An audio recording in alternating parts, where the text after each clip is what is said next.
everything. He does have mechanics and stuff, but is it just a ruse? Yo, he fucking protected my Void Waker spec. Huh? Holy shit. Oh my god. How did he know? Varlin War Part 2. I've been hearing so much about this in the Discord because of you, Savage, and also others. Now you're a ninja. So my expectations are on the fucking ground right now. Let's go. No. Everyone was saying the new shit's good because steel dragons. What? Okay. Hey, look, man, I did like every one of my steel dragon tasks. I'll have you know. Remember when we had the argument about the Kodai wand? Yeah. It's like the Kodai wand, but even worse. It's even worse than the Kodai wand. Yeah, instead of doing all bursting tasks with it, fucking steel dragons. Cool, dude. Our family teleports like 100k right now. What's going on? You want me to do Corp for 3 minutes? All right. What does that even mean? I think do I even get the Dragon Warhammer? No. Hang on. I can lower the stats for you. Oh, the cat tech. I see. Don't start the timer. I'll lower the stats for you, then you can come kill it. Huh? Oh my fucking god! New tech was worth it, by the way. So. The new. He found a way to deliver cats wherever he wants. That's pretty good. I want a fucking 50-50 split if you get the drop. Sure. I swear to God, if I spec this, I want the collection. Like. What if I get the pet? Is there a corp pet? Just fucking cut it in half. Cut it in half. I deserve.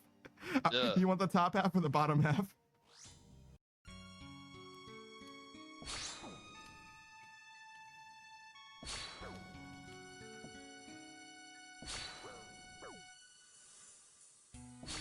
All right. Oh my god, he became cats.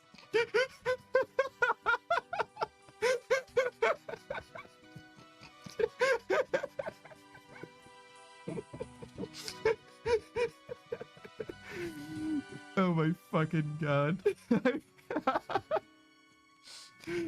Oh my god. I actually, now that I think about it, I think I knew that the cat thing was a thing, but I've certainly never seen. Do I sound like horrible, by the way? No, you sound fine now. You keep telling me I sound like shit when I join. You really hurt my self-confidence, bro. I only tell you you sound like shit when you sound like shit. Well, you sound mean when I join. Only when you sound like shit. Oh, man. Bringing me back to high school. Look, man, I mean absolutely no harm at all. Sometimes your voice just sounds really, really bad. Hey, our friend. Oh my fucking god. No, my looting bag. No. No. No. No. It's so sad. No. Not my looting bag. No. Why? Martin says this is a tragedy of the greatest proportions. My looting bag. My looting bag. God damn it. Damn you all to hell. All right, well. Casino wife says, hotbox the world, run our weed everywhere. I do, I'm down. Why Renar specifically? It's the most weed like weed. Is that real? We have weeds. Yeah, but you're not gonna smoke one, are you? No, I mean like Renar just sounds the best. I don't know. I know what weed is. Did you just say I know what weed is defensively? Jesus Christ, dude. I thought it'd be funny. It was funny. Yeah, I think I know what weed is, dude. You have no idea how good I touch chicken butt. All right, y'all. Please make it stop. Oh, Zaku, you're just in time, y'all. Y'all just in time. Did I say y'all twice on accident? Did I say y'all on purpose once and then say y'all again after because I thought I needed to say y'all in that sentence? Because the brain rot is real, y'all. It's not good, y'all. That's a goddamn lie. I tell you what, dude. I tell you what. Getting 1 mil GP is harder than getting a pet. That's right. Definitely not true. Of course it isn't. Jesus, can we catch the fucking freeze? Actually help. Ow. Just run. Oh my god, I can't. I can't catch it. I've missed 17 times. We're gonna fucking die to garage door. Freeze him! We're gonna Freeze him! fucking die to garage door, Savage. This is it. Freeze This is how it ends. I'm trying. I'm fucking. There we go. We got him. We got him. We got him.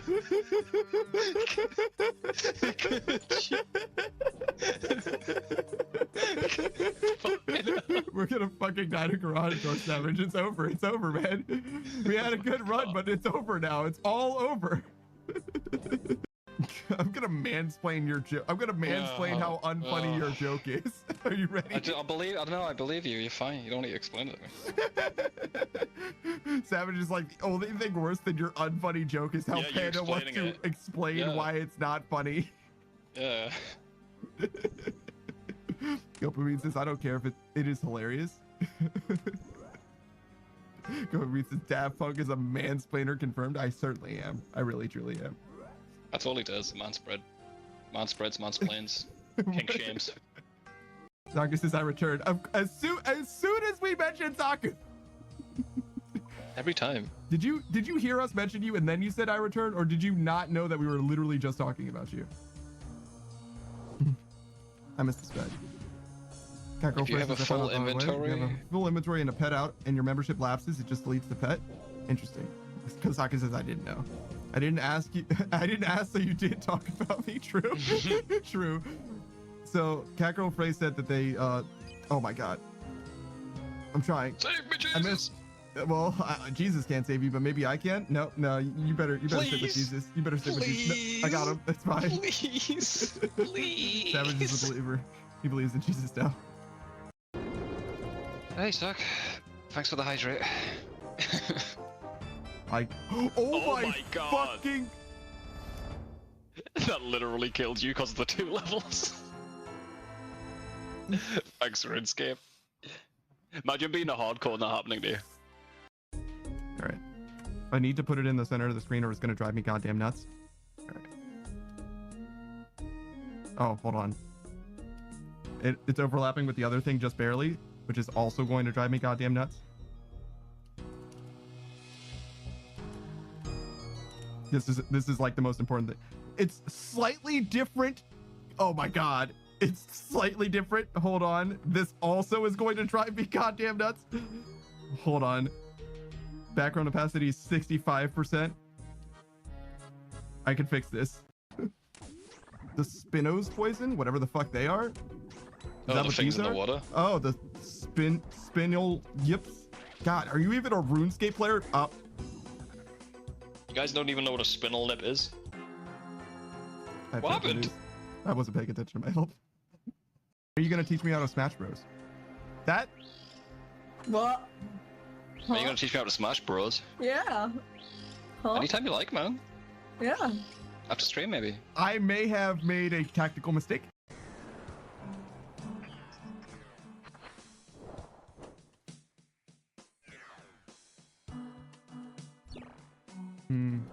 Go. Ah! Wait. Yeah! We're profiting. We got stocks, baby. Woo! Yeah, baby. Let's go.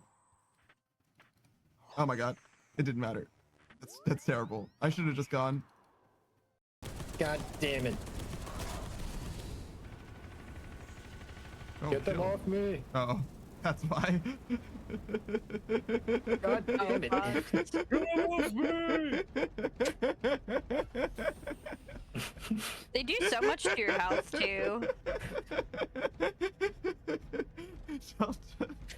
Rebooting radar. Do you know? Do you have any idea what you looked like doing that? No, but I hope you got that recorded. Yes, I did. Yes, I certainly did. For your perspective, Delta, look, this is what you were doing. You were like this. But it's a flamethrower. I'm gonna die. You set me on fire. Yeah, Bob later, died. man. Later, man.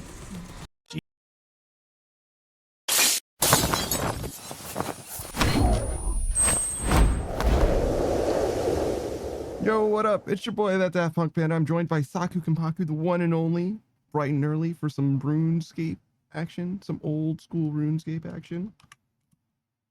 I add you to the title because I forgot. Morning, Akatasa. Good morning, Snake. And good morning, I don't know, whoever else to whom it may concern. Anybody who wants to feel like it's a good morning, congratulations, you got it from me. Right here, right now. Let's get a little bit of attack experience, bright and early.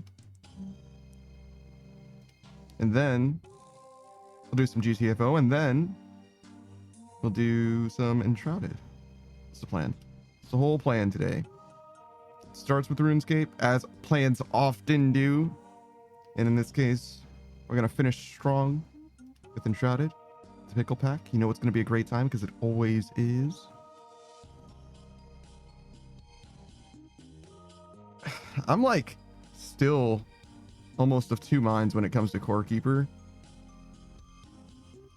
That's the best game I've ever played. That is also like kind of a disappointment. Like I don't know what to say about it. Like it's my favorite like C+, you know what I mean? It's my favorite overall B on the ranking system, you know what I mean? Like I don't know what happened, dog.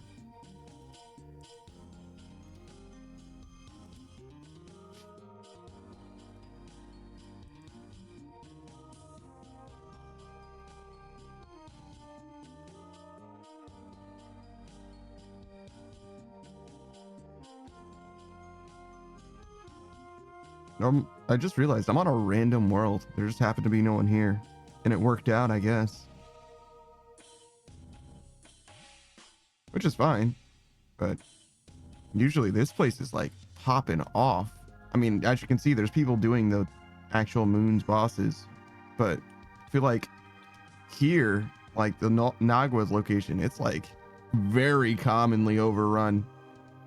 Meaning there's like one guy here and one guy here. Completely overrun, just inundated with people training combat in the streets. It's so fascinating to me how many people there are in RuneScape. Hey Suba.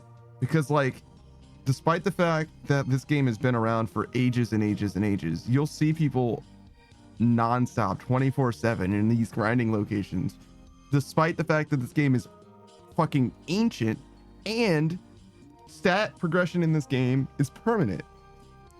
So like you would think that you would run out. It's like Niagara Falls, right? Where there's all that water just like pouring over this cliff face, right? You're like, damn, at some point it's gonna run out. But no matter what day you come by, right? No matter when you stop and look at Niagara Falls, nah, it's still just pouring, dog. Like there's tons of water, man. We're not gonna run out of water for Niagara Falls. Doesn't seem like it could be that way, but it's like, nah, man, there's just a titanic amount of aggregate rainfall or whatever, and it means that there's just a permanent waterfall here with just absolutely biblical amounts of water. See, was this Panda? I was open to both options, whether stream or DMs. I see. So Supa sent me a film theory on the cartoon Samurai Jack, and in the film theory there is a theory, as you might surmise, that Samurai Jack is indeed Aku, right? And I think it might be my least favorite film theory or theorist thing, like in premise, because they willfully ignore an extremely important data point that basically subverts their entire argument. And it's not like, oh, they just didn't know. In my opinion, it's possible that they didn't know, right? Mistakes can happen, but it's very unlikely that that is the case, because Samurai Jack happens to be one of like 2 IPs that I know of, right? That I just happen to know of, that has a canonical, hey Kolya, that has a canonical ending to it, right? That is not in the original piece of media, right? So the canonical ending to, I'll start with the other thing, Ashura's Wrath, right? Ashura's Wrath is an Xbox 360 era game that's like mostly cutscenes. It's known for like Hulk logic, like angry man gets even angrier in order to be stronger, in order to overcome the adversity that he's facing or whatever. It's very fucking anime. It's the guy with 6 arms. They're like golden metal arms or whatever. And he like punches the fucking, like a Deva that's like the size of Galactus or some shit. You know what I mean? And it's like a whole thing. The ending to that game is genuinely like sad and kind of depressing in the base game experience. In order to get the rest of the game, you need to download the DLC, right? And play through that in order to experience the thing that happens immediately after you ultimately like beat the last boss and scripted loss. You know what I mean? That is not as egregious as it is in Samurai Jack, however. In Samurai Jack, there's the first 3 seasons, I believe, that came out in like 2008, 2012, whatever, like way the fuck back, right? And then the season 4 of Samurai Jack is like much shorter. It's like 13 episodes, 18 episodes, whatever, right? And it's the one where Samurai Jack has like a beard and everything. It's the like edgier one where they like fuck and stuff, like whatever, right? That came out like 5-8 years later, right? Like way after. And the ending of that show is Jack defeats Aku, and Ashi, or whatever the female love interest, whatever her name is, she dies because she's connected to Aku, right? And like she was born from Aku, so if Aku's eliminated in the past, then she can't exist. Because despite her traveling through time, her origin is Aku. It's a Back to the Future situation, right? She just fades out of existence. Fine. The problem that they are saying then in film theory, right? They're saying, hey, the reason why Jack becomes Aku is because he's trying to save her by becoming Aku so that she can exist in the timeline again, basically, right? Thus creating basically a time loop, right? The problem with that is the canonical ending to the show is not in the base show, but in a video game spin-off of the show that the creator of the show has already gone on the record to say that this is a canonical entry to the show, and the canon ending is the secret ending of this video game, right? In the film theory episode, they very clearly acknowledge the fact that this video game exists. However, they do not mention that there is a secret ending to the video game that the creator explicitly states is the canon ending to the show. And that canon ending is Jack rescuing Ashi. He restores her to the timeline so she does not fade away despite being created by Aku. That is the ending of the video game. That is the true ending of the show. So there is no reason for Jack to go back in time to become Aku, because he already saves her, thus defeating the like main motivation that he could even have to go to the past, let alone become Aku after defeating Aku. And like, to me, I almost can't read it as anything other than a willful omission in order to make a better, more compelling story, I guess. But at the same time, like, you could have that theory and just say, by the way, this piece of evidence that exists canonically in the show completely subverts our entire argument, right? Like, just slide that in at the end, which I didn't fucking hear it. I was watching the video waiting for them to say it. They acknowledged the game, but they didn't say, oh yeah, by the way, the canon ending of the show is the thing that we're saying. So it really doesn't make sense. And I did see a comment that was like, hey, that doesn't actually change the merit of the theory, because you could have the like a canonical instance of Jack becoming Aku in order for, in all the failed timelines basically, where Jack doesn't up until Jack actually rescues Ashi. So in the same way that the Samurai Jack show exists with like in a closed loop of Jack becoming successful, it could be that the failure that he experiences is where Aku comes from, and that it's in and of itself is part of the time loop, which is like sort of fine, but is also kind of messy, and also is like the way that they presented it in film theory is like there is explicitly no many worlds interpretation involved. So like in order for you to have that argument, it does become a little less clear what is actually happening in the premise in the show. But like whatever, like if you want to do that, you can do that, but they didn't do that. So to me, it comes across as like as if they're like hiding this information in order for the theory to sound better or something. And like I said, it's totally technically possible that they don't know that, but I genuinely don't understand how they couldn't, because the very first thing that happened when I saw the most recent season of Samurai Jack was look up that ending, because it's an unsatisfying, like not exactly gut punch. It's just like, well, why the fuck, why would they do it like this? And the answer is because they didn't. There is a better ending that just exists. You just need to play the video game that no one has played, right? So like, I found out about it literally minutes after I saw the ending for the first time. And this guy, he's a huge fan of Samurai Jack, self-reported, right? It's like, so you're telling me that you knew about this game but didn't know that the game had a secret ending in it? Like, how the fuck does that happen? Just doesn't make sense. Koya says, I understand nothing because I've never heard of this piece of fiction. I literally explained everything, actually, so like you should understand it pretty well, I feel like. Well, maybe not, I guess. But like whatever, it's not that important.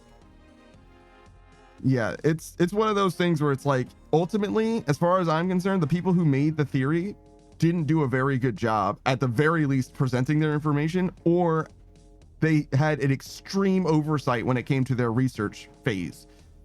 And like, that's a bad look, to be honest. And it's not like it's the end of the fucking world. It's a film theory. It's a video essay on the internet, right, about a show that he likes. But like, to me, like, people meme on MatPat for Sans' Nest because it's like, oh wow, you're making connections that don't really exist.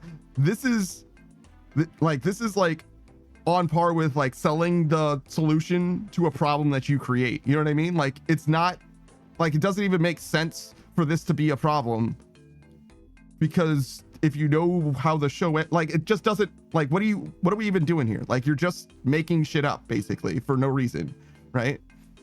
And the worst part is, like, they also like lampshade, like, hey, by the way, this is like, you know, the film theory game theory special where the good guy is actually the bad guy all along, where it's like, yeah, you're like walking into, like, you're forcing this square peg into this round hole basically,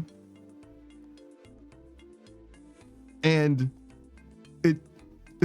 and then acting like, oh no, we're justified in doing this because of, you know, this particular aspect of the thing. And it's like, no, if you know the show, you would know that that doesn't make sense. Like, what are you doing here? Like, the theory that I have in Samurai Jack, for example, is that Aku, when he becomes that lady in like episode fucking 3 or 5 or whatever, right?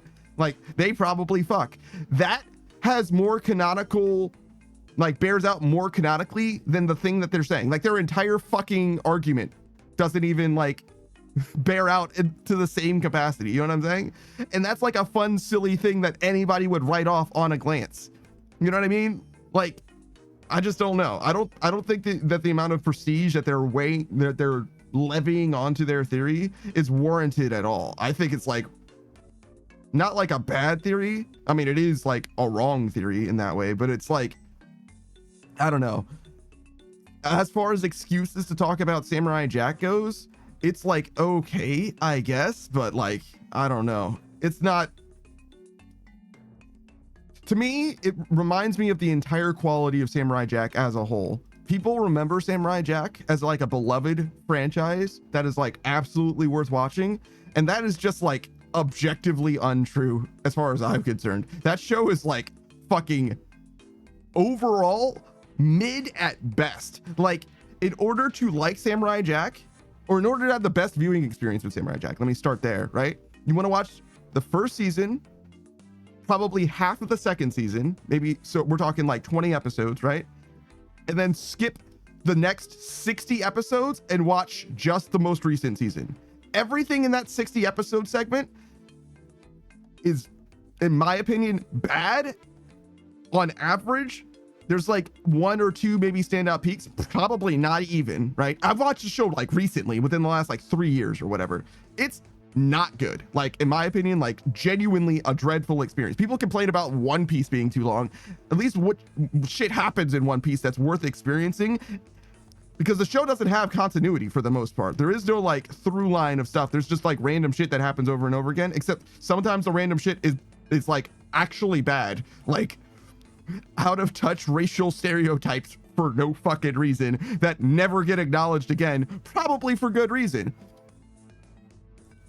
And like, to me, the film theory itself encapsulates that, where it's like, it's probably pretty interesting from like a certain angle, but like, you gotta ignore most of what it is that they're talking about and just appreciate the fact that they're talking about a show that you like in order to enjoy it. Like, it's not very good ultimately. Like, I really do love the Theorist channels, and I have for a long time. I haven't watched a lot of their most recent stuff just because I've been like falling off on their content recently, and I wish I could say it's because of stuff like this, but it's not. I've just been busy, because like then I would actually have an excuse. I actually genuinely do like their stuff, and I actually particularly like Lee a lot. I've seen his stuff on the internet for a very, very long time, but to me this is definitely a miss. And like, it's to the point where I'm like, don't even like engage with this idea. Like, it's ridiculous, and it's not even like, no, just what the fuck are you talking about? It's like at best a disingenuous argument. It's the way that I look at it. Like, well, not at best, it's a willfully, or not willfully, it's at best a mistakenly crafted argument. At worst, it's very much disingenuous in order to like convince you of something that's like obviously not within the intentions. And speaking of intentions, the even bigger problem is the way that they're framing the events of the show as being like, how do I want to describe this? So I've seen Gennady Tartakovsky like speak on his like creative process, because as I was watching Samurai Jack, as I was finishing Samurai Jack, I was really disappointed in the not just like episodic nature of the show, because it doesn't need to be like a serialized, you know what I mean, like things cleanly lead from one end to the other. The properties don't have to exist like that. But I was bothered by the idea of the lack of continuity, which is to say that it seems like things in the world would just like randomly change and be different and just not make sense collectively, right? There's one of the like biggest things in the latest season of Samurai Jack is that Samurai Jack has like this inner darkness or whatever, right? And this inner darkness concept is not new, right? Because we've seen in the first season that there's a dark manifestation of Jack. And also Jack has almost become Aku at some point, because he's been corrupted by like a tiny Aku spit particle. And we've also seen like 2 or 3 other like similar things, but there's some amount of darkness in him, right?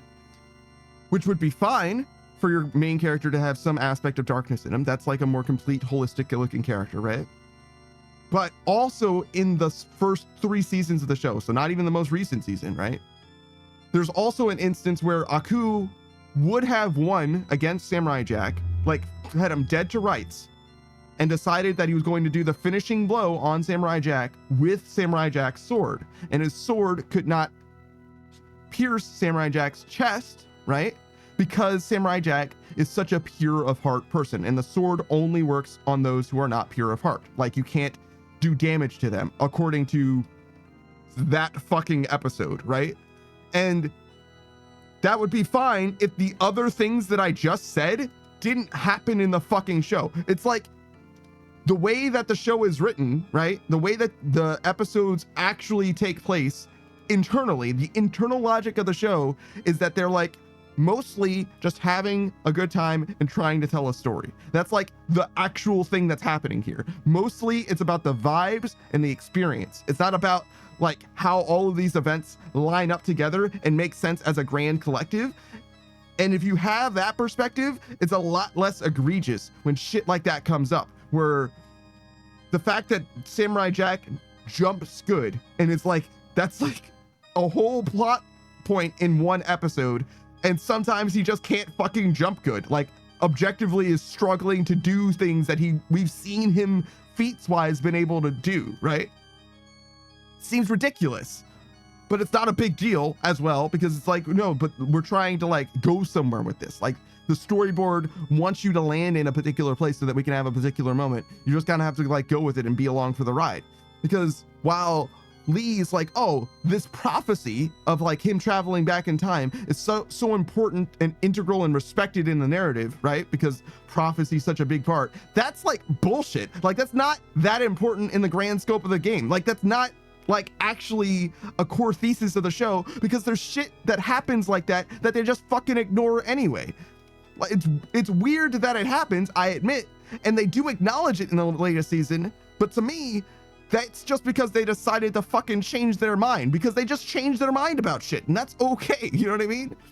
And again, the theorist perspective in a lot of stuff is like, okay, well, there's these aspects of canon, so we're going to ignore the writer's intent in order to like tie these aspects of canon together in order to construct a theory that's interesting and worth listening to. Sure, I totally get that. But then you ignored a core piece of the canon that, as established, it already exists. And it's not like, oh, well, we're talking about the show, we're not talking about this video game that supposedly has a canonical ending in it, because they also tie in that video game, the very video game that I'm talking about, as like a core piece of their argument. Literally, they're like, oh, well, Samurai Jack right here is saying that he would go back in time, he would do anything in order to make sure that Ashi exists. And I'm like, okay, so if you're using that as a supporting argument, then you have to immediately go through the true ending and be like, oh, by the way, this thing that actually happens in the game subverts everything that I just fucking said. And I'm like, and like with no acknowledgement, I'm out. Like, fuck off. Like, that's not, it's a bad look. It's definitely a bad look. Not anything that like matters in the grand scheme of things. Obviously, it's just a silly internet video, but at the same time, I'm like, you shouldn't have done it this way. And I'm tremendously disappointed, to be honest, having seen this video expecting basically nothing, to be honest. I knew it was about Samurai Jack, but that was literally all I knew going into it. And with the direction that they were going, I was like, hold on, none of this is like the argument that you're trying to pull, Samurai Jack is Aku. This is going to be a very tall order to like do in a compelling way, because I've seen Samurai Jack and that doesn't make fucking sense. Like it legit doesn't make sense. And all the shit that they say in the episode as like supporting arguments is literally just, I mean, they literally lampshade the fact that it's like, it's a bunch of coincidences unless we have this story reason. And the silver bullet story reason that they have is some weak shit where they ignore canon for it. And I'm like, dude, like whatever. Like, not a good theory at all, in my opinion. I mean, except for like, you know, it's an interesting video. Like they do a great job of entertaining the idea, right? It's just like the theory itself is like bad. I think the video is good, but like the theory itself is like, what the fuck are we doing here? Like, come on, man. I would rather it be something way sillier. Like it's not good. But yeah, that's mostly all I have to say about it. I think I'm done popping off about the Samurai Jack theory, because I feel pretty strongly about most things when it comes to that show for a lot of different reasons, to be honest. I do feel like it's an overloved piece of media, knowing how many pieces of media just like do a better job. Suba says, I know you do. Yeah, it's true.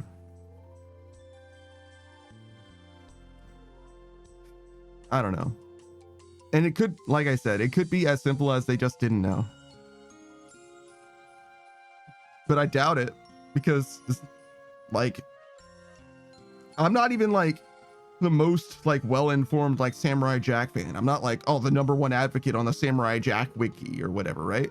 Like in their YouTube comments, they have people that are like, hey, the canon ending of the game is like the secret ending that like, what the fuck are you talking about, dude?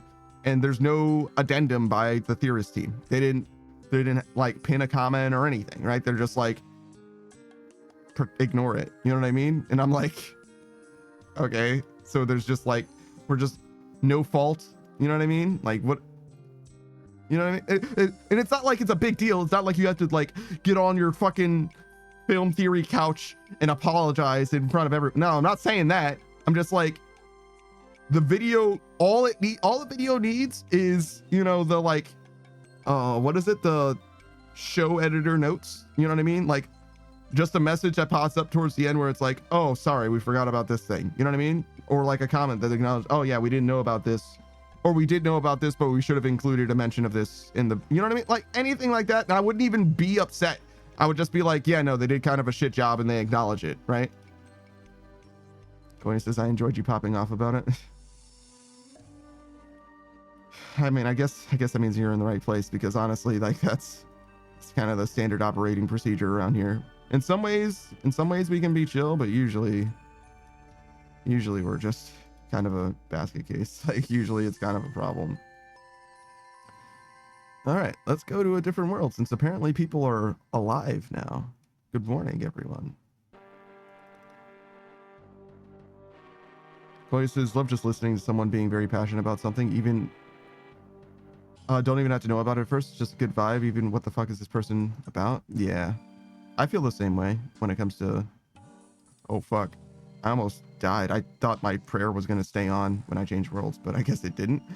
But yeah, that's part of the reason why I like the theorist channels to begin with. Like, even if I don't know anything about the IP that they're talking about, or if I don't agree with the stance that they have, I do love the passion, and I do get the impression that Lee is like a big fan of the show. But that's why it's so shocking to me. Like I feel like incredulous. You know what I mean? Like there's no way that you didn't know that this thing happened. Like how could that be? Right? Like he was talking about like in his childhood or whatever, he and all of his friends did a bracket of like 90s cartoons where they talked about the merits of each show and like why it deserves to be the best or to beat the show that counter show, right? The show that it's opposing in this like tournament. You know what I mean? And Samurai Jack ended up being overall the best. And I'm like, that's fucking ridiculous. Like you have to ignore over half the show for it to be even good. Even good.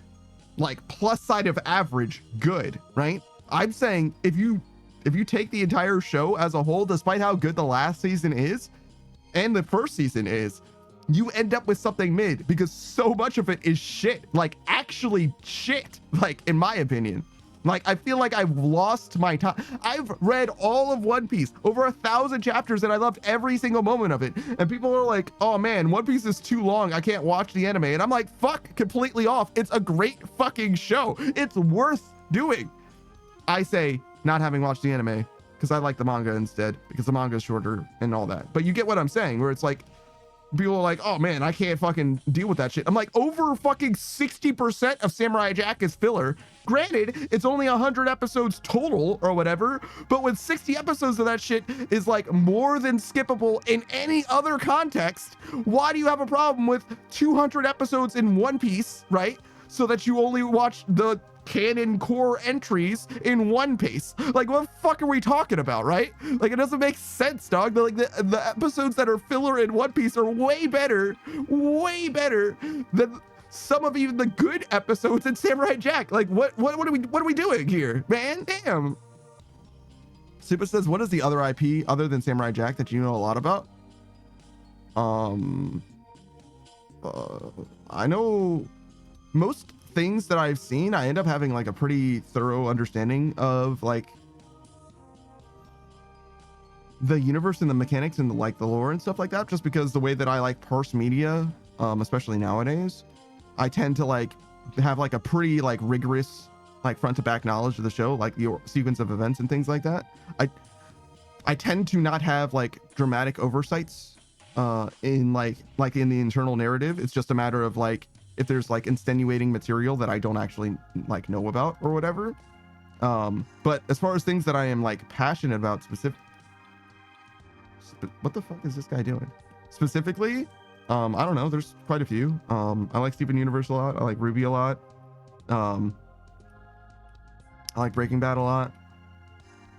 Though I'm like a pretty strong, I think I have a pretty hot take on Breaking Bad. I'm not 100% what the like general like zeitgeist thinks about Breaking Bad, but to me, Breaking Bad was best when Gus was like a pseudo antagonist or whatever. And as soon as Gus stopped being an antagonist in Breaking Bad, the show became like dramatically worse. Like it went from like S tier to like A tier, something like that. Like there was a noticeable dip in quality right there, and it like tapered down all the way through to the rest of the show.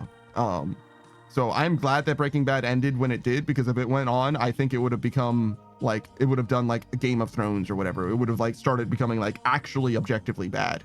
Hey, Wyvern, hello. It's been a little while. Well, I mean, it's been a while since I've seen you in chat. I saw you like fucking not yesterday, but the day before. What is up, dude? Goya says, I mean, I acknowledge that One Piece is a good show. I just won't engage because I don't really like pirate themed shows or movies. And I don't watch shows or movies. You haven't watched shows or movies for years. That's interesting. I don't know how. I know that One Piece has the reputation of being about pirates. One thing that's pretty interesting about One Piece, if you didn't know, which you wouldn't know because you don't engage with like the media itself, right? Oda, the writer of One Piece, never acknowledges the Straw Hats, the main crew, the main guys that we're seeing, as pirates. As I understand it, he never once calls them the Straw Hat Pirates. He calls them the Straw Hats. This is at least an old thing. I don't know what the Japanese looks like because I have never read it in Japanese, but other people will call the Straw Hats pirates, and some of the Straw Hats will call themselves pirates. And Luffy indeed says that he wants to be king of the pirates, but they don't act like pirates almost ever. Oh, this is there's the argument again. Oh, why were Wyvern says One Piece is just so long? Yeah, no, I understand. To me, complaining about One Piece being long is like complaining about having too much dessert. You're just like, oh my God, I can't eat all of this delicious food. There's so much of it. What would I do with all of this delicious food? And I'm like, take it one bite at a time. You don't need to eat it all at once. It's delicious. I don't know what to tell you. Wyvern says it's more like okay-ish food for me. You're objectively wrong, and you should feel bad. Like it's like no. Buzzer, wrong. Like you're wrong. Like no, don't even. That's like that disingenuous at best. So Super says I think Panda's talking from experience with food. Yeah, kind of. There's a lot of things to really like about One Piece. There's a lot of reasons not to like One Piece as well, right? But if you want to compare it to its contemporaries, right? We're talking Naruto, Bleach. To me, as someone who has who's extremely familiar with the plot, lore, characters, all the shit with One Piece and Bleach, One Piece, Naruto, and Bleach. I haven't watched all of Naruto. I watched all of it until Shippuden, 100%, and I've seen most of Shippuden, and I know just about everything that happens in Shippuden, like pretty thoroughly at this point. And as someone who read all of Bleach up until basically the 1,000-Year Blood War, and then it was like, if you were reading Bleach week to week, you would understand why I didn't finish the 1,000-Year Blood War. It's like, fuck this fucking manga. Fuck Kubo. You don't fucking care. Stop it. Like, stop pretending like you give a shit. Let's get the fuck out of here, man. One Piece cares about you. Like, it cares about the things that it says, and continuity, and events, and character arcs. It cares about things. It's like, hey, if you pay attention to shit that is happening in One Piece, it will reward you for that experience. Whereas in Bleach, shit just happens. Shit just fucking happens all the time. All the fucking time. And it's just like, what's the cool shit that we can make happen next? That's what Bleach is. And Naruto, they're like, we're just gonna like rub this retcon in your fucking face, and you're just gonna have to allow that shit to wash over you.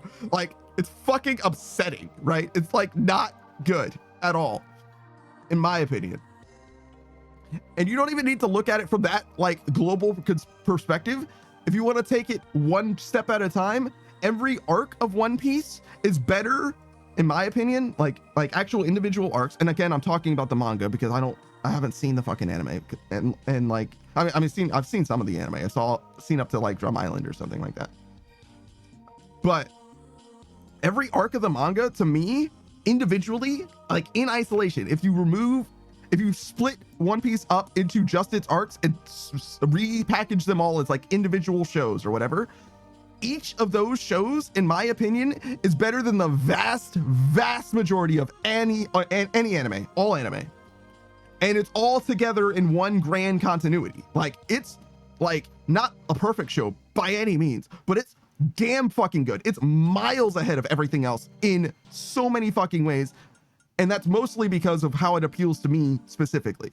And obviously, because like I care about characters, I care about development, I care about lore, I care about progression, I care about story, and all these things Oda takes very fucking seriously. Like at every point in One Piece, the way that the characters are moving and acting makes so much sense internally. The logic is like basically ironclad. There's like one event in the entire show that's like kind of weird in the context of the greater scope of One Piece. Nothing else has that kind of internal logic almost ever. Like when you see like a piece of media, sometimes shit just can't work out the way that is like logical, like in like, why didn't they just, like, that shit happens all the fucking time. It's called the suspension of disbelief, right? But in One Piece, you don't experience that problem nearly to the same level, especially when you're talking about longer running shows. But even if you're talking about shorter shows, like, it doesn't, very rarely is something written so that it feels like the beginning of the show and the end of the show both make sense together, right? Like, never have I seen, especially such a long piece of media, have such a very clear like direction of this is where we're going to go, and I'm charting the course from here to there, and it's all pointing in the same place. There are like technically two things, I guess. There was one other thing that people have been upset about. I don't fucking get it. I don't see the problem, but like that's just me though. That's just me though. Like the other thing that people complain about is like too spoiler for me to like really go into, unfortunately. But it's like a thing that happens like way later. And to be clear, full transparency, the first time I started reading, well, so firstly I started watching One Piece, right? And I like dropped out on the Drum Island chopper section of it, right? And then I just fell off. I liked One Piece, but it wasn't my favorite or anything like that. I was like, it's fine. I like it about as much as I like Naruto and Bleach, basically. It was like a worthy contender of the big three. And then I started reading One Piece, the manga, right? And I got just about to the Drum Island section and I fell off of it again. And I was like, I don't know, man. All I did was reread a bunch of stuff that I already saw, and like it didn't really hit with me in the same way. Like I didn't like, I didn't like love it or anything like that. It was like fine again. And the third time I experienced One Piece, when I started reading it again from the beginning, I started from the very first chapter again. I got to, I don't even know where I got to. Skypia, right? I got to Skypia, which my homies were saying was their least favorite arc. They fucking hate Skypia, and they feel like the show overall would be better if Skypia didn't exist or whatever. And I liked it. And from that point onwards, actually even before that, Alabasta is really where I like fell in love with the show. But I knew that Skypia was was one of their big pain points or whatever, and I didn't have a problem with Skypia at all. I was like fine with it. Shout out to Noah, my homie. And from that point onwards, it was uphill. Every time I read One Piece, a chapter of One Piece, every time a chapter of One Piece comes out, I like One Piece more.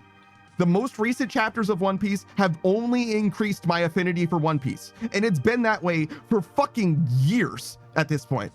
I don't love literally every single chapter of One Piece. Like sometimes there's like too much text on the screen, like too much text on a page. Like genuinely, I'm like, you know, this is supposed to be like a battle manga. Like, why is there so much fucking reading going on here? Like tighten it up, Oda. Like what the fuck is happening?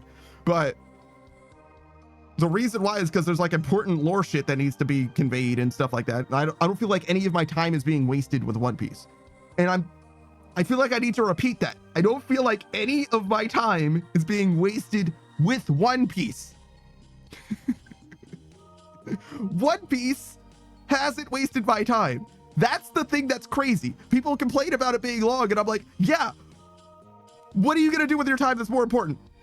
Oh, you got a life to live? That's totally fine. Then don't fucking watch anime then. You know what I mean? Like, don't watch any fucking anime then. Because One Piece is the one. That's the fucking guy, dog.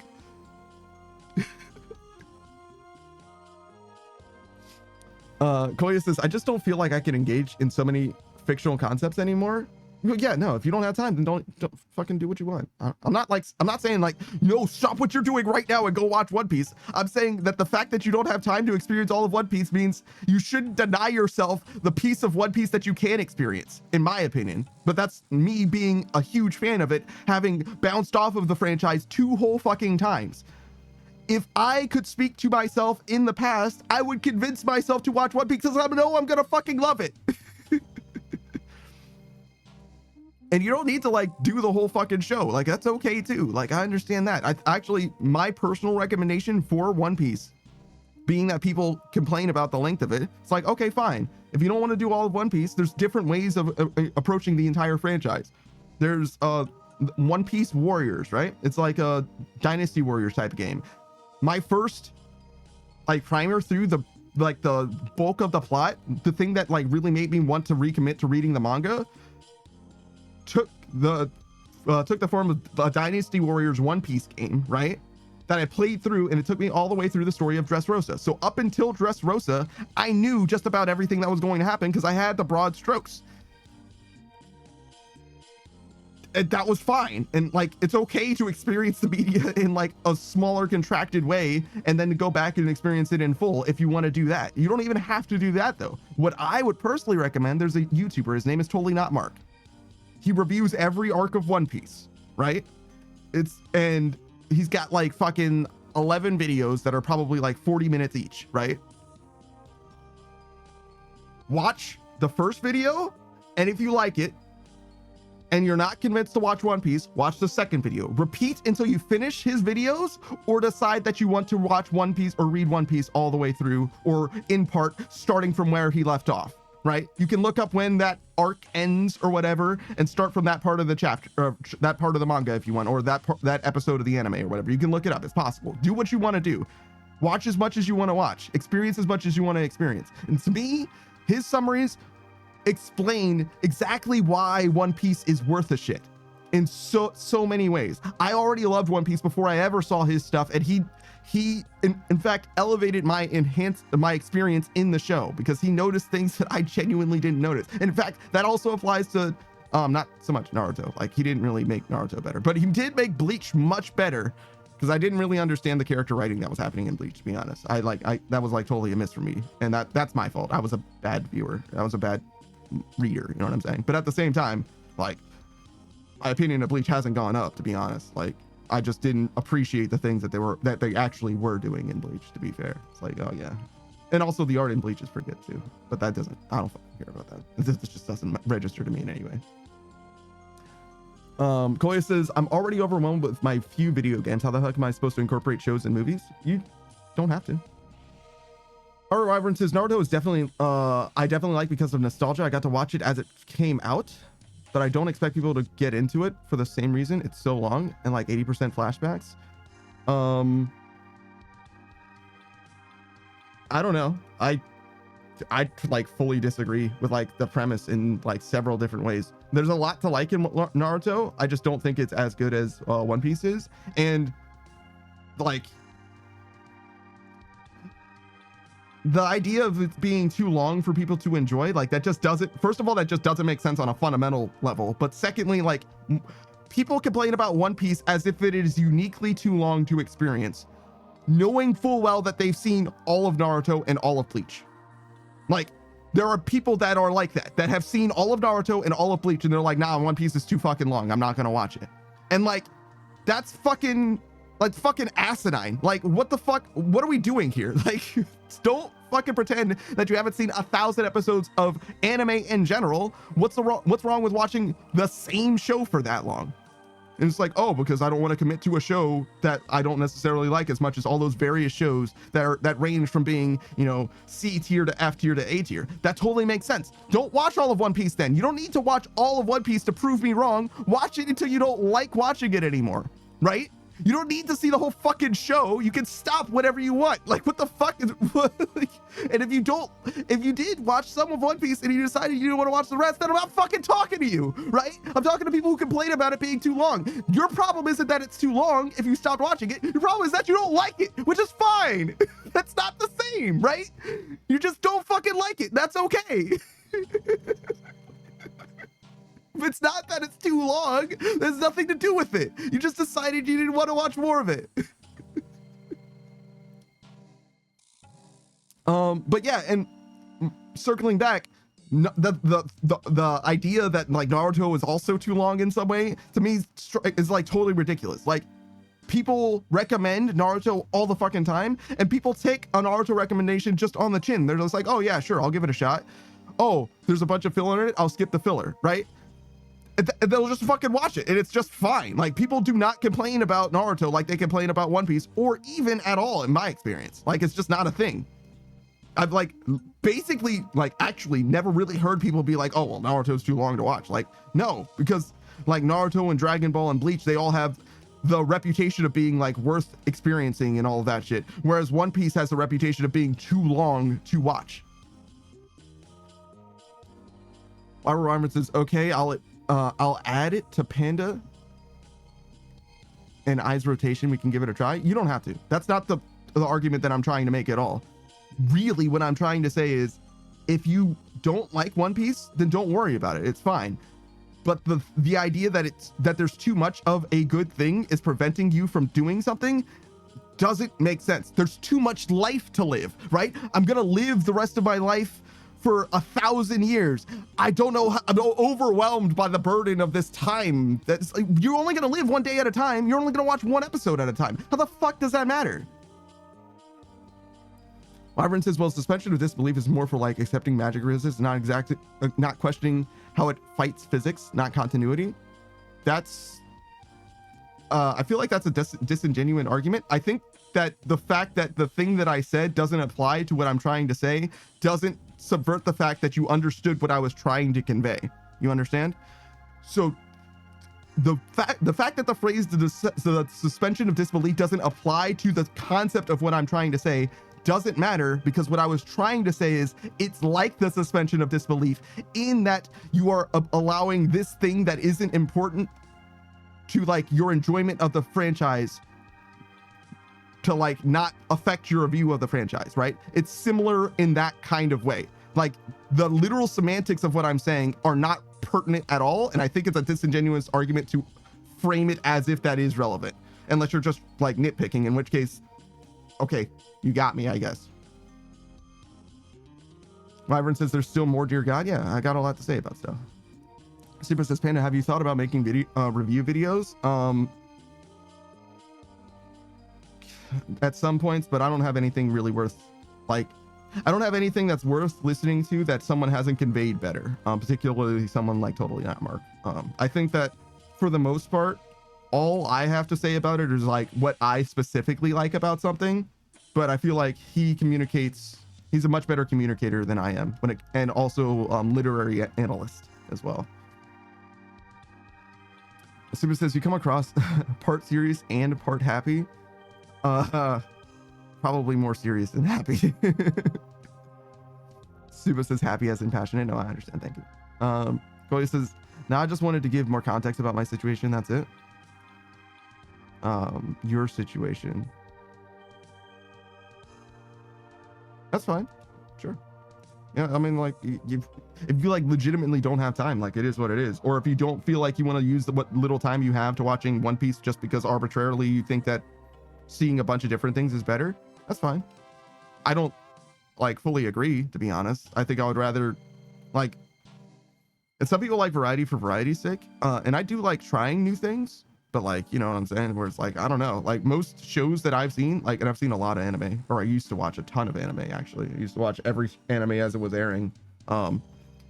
Most of the time, if not for the fact that I was like proud of the fact that I was watching everything that was coming out and seeing a bunch of what there is on offer, most of the time the shows that I was watching were totally fucking misses, like relative to the experience that I was actually having. Like every show had like something that was like kind of interesting, but the vast majority of the time it was like, this show is like whatever. Like I would have been better off watching One Piece in that way, you know what I mean? Like I would have gotten a much more profound, fulfilling experience. Because like even as a manga reader only, right, I've only ever read the manga for One Piece, right? There's a lot that I'm missing. Every opening, every ending, every like voice performance, instrumentation, musical accompaniment, all of the animation, all the sakuga, which mostly happens in the later parts of the show, obviously. Like all of that, like I'm just never gonna really be able to experience, probably, because I'm probably not gonna go back to watch One Piece for almost the same reason that people would not be interested in One Piece now, right? I've already experienced One Piece. I don't need to experience the anime. And that's what I'm saying, right? It's like, if you feel like it's too long, then that's fine. Skip to the parts that you want to actually watch then. And you can know it by watching, you know, summary type stuff. That's what I would recommend personally. Myra Wyvern says, some people just like shorter and more concise stories that they can finish in a few weeks or days. Okay. Shame on you for liking short things. Like, what? So? So what? Wyvern says, Naruto being so long was the entire reason my boyfriend hadn't watched any of it. Sure. I mean, but like, I can cite any number of anecdotes and it's just like one-off circumstances, right? Like, I'm not talking about you. I'm not talking about, you know, your cousin. I'm talking about like people as a whole, right? I'm not trying to sow the seeds of change in like you specifically. I'm not trying to stir within your loins a burning passion to watch One Piece. I'm trying to counter the narrative that is, you can't or shouldn't watch One Piece because it is too long. And when I say you, I mean I, the theoretical ephemeral I, am not interested in One Piece because it is too long. The very argument, the very notion that they are trying to convey, I think is a nonsensical one. That is the entire premise of the thing that I'm saying. The fact that it is applying to individuals is fine, but that's not really what I'm trying to do. I'm not trying to say, you know, this is now a One Piece support group, a One Piece book club. Go read chapters 1 to 50 and I'll see you tomorrow. You know what I mean? That's not what I'm saying at all, right? I'm saying that the idea of something being too long is not or should not be a barrier to entry for most, because that doesn't make sense from like a logistics, like a logical perspective. Like, I understand that if you might never catch up with One Piece if you read it too slowly. It's be fucking impressive, to be honest, but like whatever. It's like one episode a week is as fast as you can go, I guess. But like whatever, man. And even then it's on hiatus right now. So like it would be slow, but you could make it. Koya says, how do people comment on fairy tales length, by the way? No one does. As for like, unless your anime is like over like 400 or 500 episodes, unless you're Detective Conan, Hajime no Ippo, or One Piece, no one complains about the length, in my experience. But like, you know, I'm talking about people that are like deeply invested in anime, deeply entrenched in the anime space. For people who's never seen an anime before, maybe they do complain about that shit. Maybe. I don't know, right? I don't engage with those people. I have never spoken with them, which is why I have the opinion that I do about the length of anime. not affecting your appreciation for the show, except in those basically 3 cases. And the argumentation for Detective Conan and Hajime no Ippo, like the Hajime no Ippo and Detective Conan stands fucking don't exist relative to the people who like One Piece, Naruto, Bleach, and various other anime, right? It's just like nobody cares about those shows to the same level. Koya says, I have time, I don't have the mind. Whatever media I consume, it lives rent-free in my mind for weeks. And I will hyper-focus hard. Too many IPs would simply be too much. I would automatically focus on. And I want to allow myself to thrive in the hyper-focus, so that's why.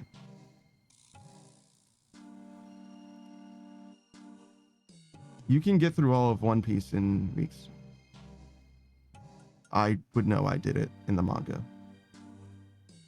I don't... What? what am I supposed to take from that? I don't understand. Super says, I think Koya likes Panda being fired up debating this stuff. Yeah. Koya says, what? It's the same thing that you said a second ago. Super says, sorry, I meant it in a lighthearted way. Hearing Panda be passionate about stuff he consumes. Yeah, it's the same thing Super was saying a second ago. Yeah.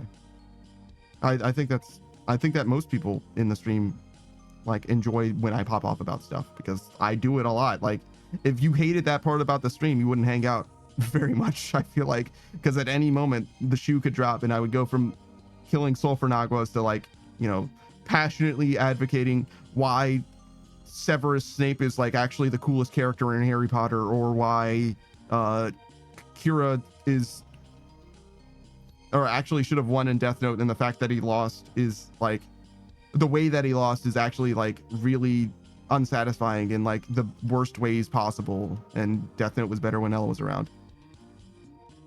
Robert says, I think people come here for that, right? I do. I came in at the perfect time. Yeah, I think generally I agree.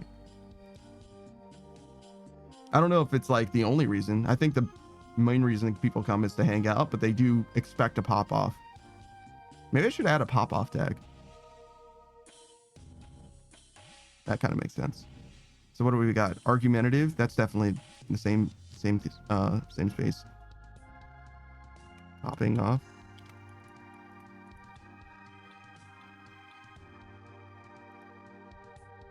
Sure. Super says, I have a hot take with Death Note. Go ahead. Wyvern says, I'm all ears. Sure. I have pretty strong opinions about Death Note as well.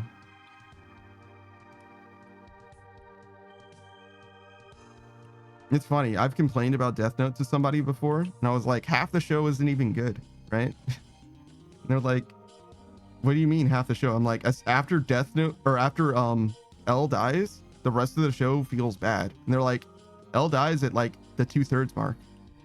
And I was like, damn, the last third of that show is ass, because it feels like half the show is without L.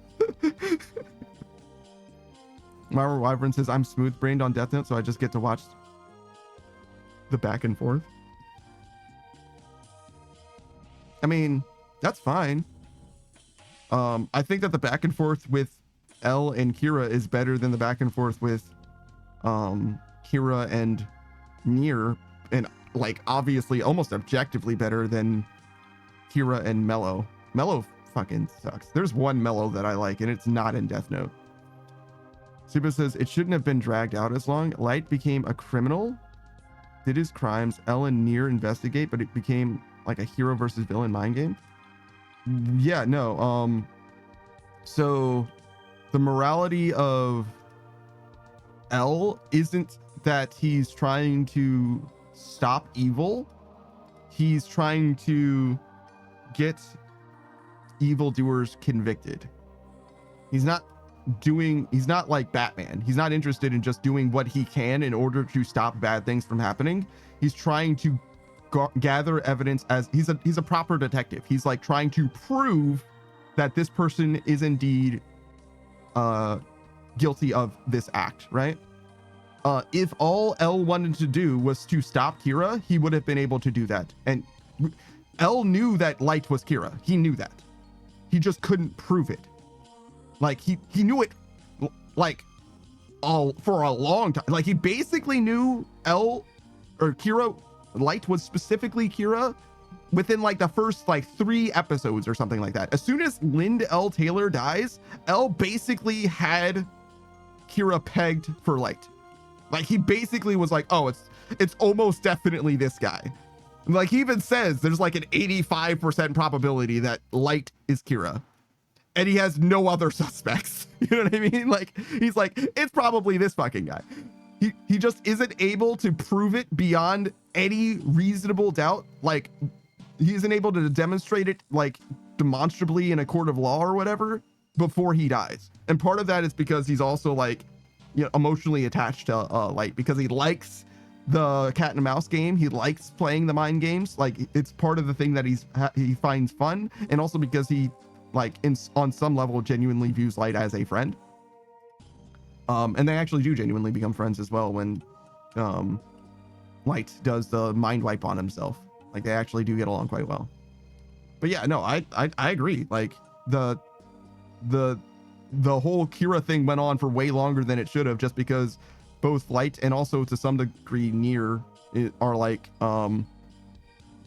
both L and Nier. The fact that L and Light both have names that start with L fuck me up still to this day. But the fact that Nier and L both have like a particular like lean towards justice, not like being right or anything like that, or like making the world a better place. They like are trying to embody actual justice. Subas is still part of the mind games. I don't know. I don't know if I'm conveying this very well. I'm saying yes, I agree with you.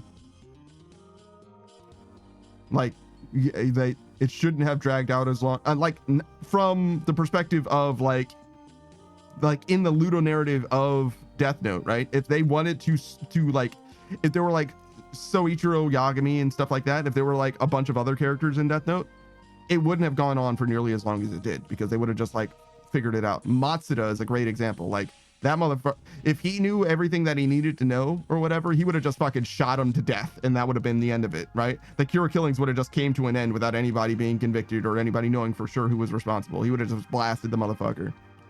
Oh, Hager, what's up, dude? But like, that's not what the show is about. The show is about the mind games. Like that's what that's what they want to do. They want to play this cat and mouse game. And that's why, in my opinion, Death Note becomes so much dramatically worse, because the mind games, I mean, first of all, it takes a while for Nier or Mello to even like really like come into themselves. And the mind games involved are just not as I'm not as invested in what is happening. I feel like, what's her name? That lady, the dark-haired lady who lost like her husband or whatever, right? I feel like she's a more interesting foil for Kira, for Light, than Mello or Nier are. And it's like not close. First of all, fuck Mello. Like honestly, I do not even like Mello in the show. Like he does one thing that serves the show as a whole, and otherwise I feel like he shouldn't even fucking be there. Super says agreed. It's similar to my hot take on Love is War. Like just kiss already, you know? That is almost like unhinged. Just kiss already. So you just don't want there to be a show? Like you're like, this show shouldn't exist. Like, why didn't they just kiss right at the start? I'm like, you're watching the wrong show. You're watching the wrong genre. Like you're in the wrong house. You know what I mean? Like this is not, I get it. Like if you're not interested in the media, you know what I mean? But like, that's the whole point. The whole point of the thing is like, it's supposed to be, you know what I mean? Like what, I get it. Like, sure. If you don't like it, but like, it's not for you. Super says it dragged out so long. Okay. So now we're getting back to like, the problem is that there's too much of it. Like your suspension of disbelief isn't suspended to this much. Like you can't enjoy a show that goes on this long where it's like obvious that they like each other, but they're not acting on it. I mean, you just don't know what will they, won't they is actually like in the real fucking world. I'm gonna be honest. Like I know and have been involved in relationships where it's like will they won't they for longer than it should be, and it's longer than a few episodes of an anime, especially a slice of life anime. Like I don't know about that one. Robert Wyman says, I kind of get it. I just watch romance anime with a little boy screaming, just say you like him, but then I get no story. Yeah, that's what I'm saying. It's like to me, romance as a genre should exist in the space between like not being in a relationship, like not knowing the other person exists until the relationship like begins.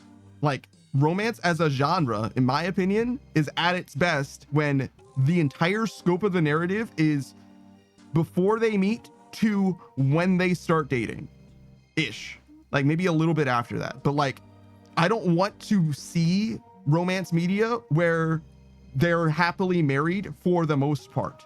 That's just like not really a thing that I have very much interest in as like a whole, to be honest. I've seen things that are good that I've liked, right, that are like that, but for the most part the scope of romance that I'm interested in is like up until like the first kiss, and that should be the end of the show. So I'm like to a certain degree it's like I don't know, dog. Like that's the part that I actually like. Super says slice of life makes sense to me. Realistic factors. I don't know if I agree with the premise that slice of life and realism are like correlated. They definitely do have like a they do have a propensity to occur with one another, but like you can have a slice of life that has nothing to do with like slice of life could be anything, right? You could do like Gundam from the perspective of, you know, the people who are maintaining the robots, you know what I mean? It doesn't have to have realism in it. Like you can just have like any like small biopic, you know what I mean, of like, you know, these are the characters while the shit's happening in the fourth Great Ninja War or whatever, which takes place over the course of 2 days. You could just have a slice of life that's happening somewhere else, you know what I mean? Like I don't know about that one. Robert Wyvern says, I'd rather watch them like actually be a couple, I guess, which are a few I found like that. I certainly wouldn't myself. I think that the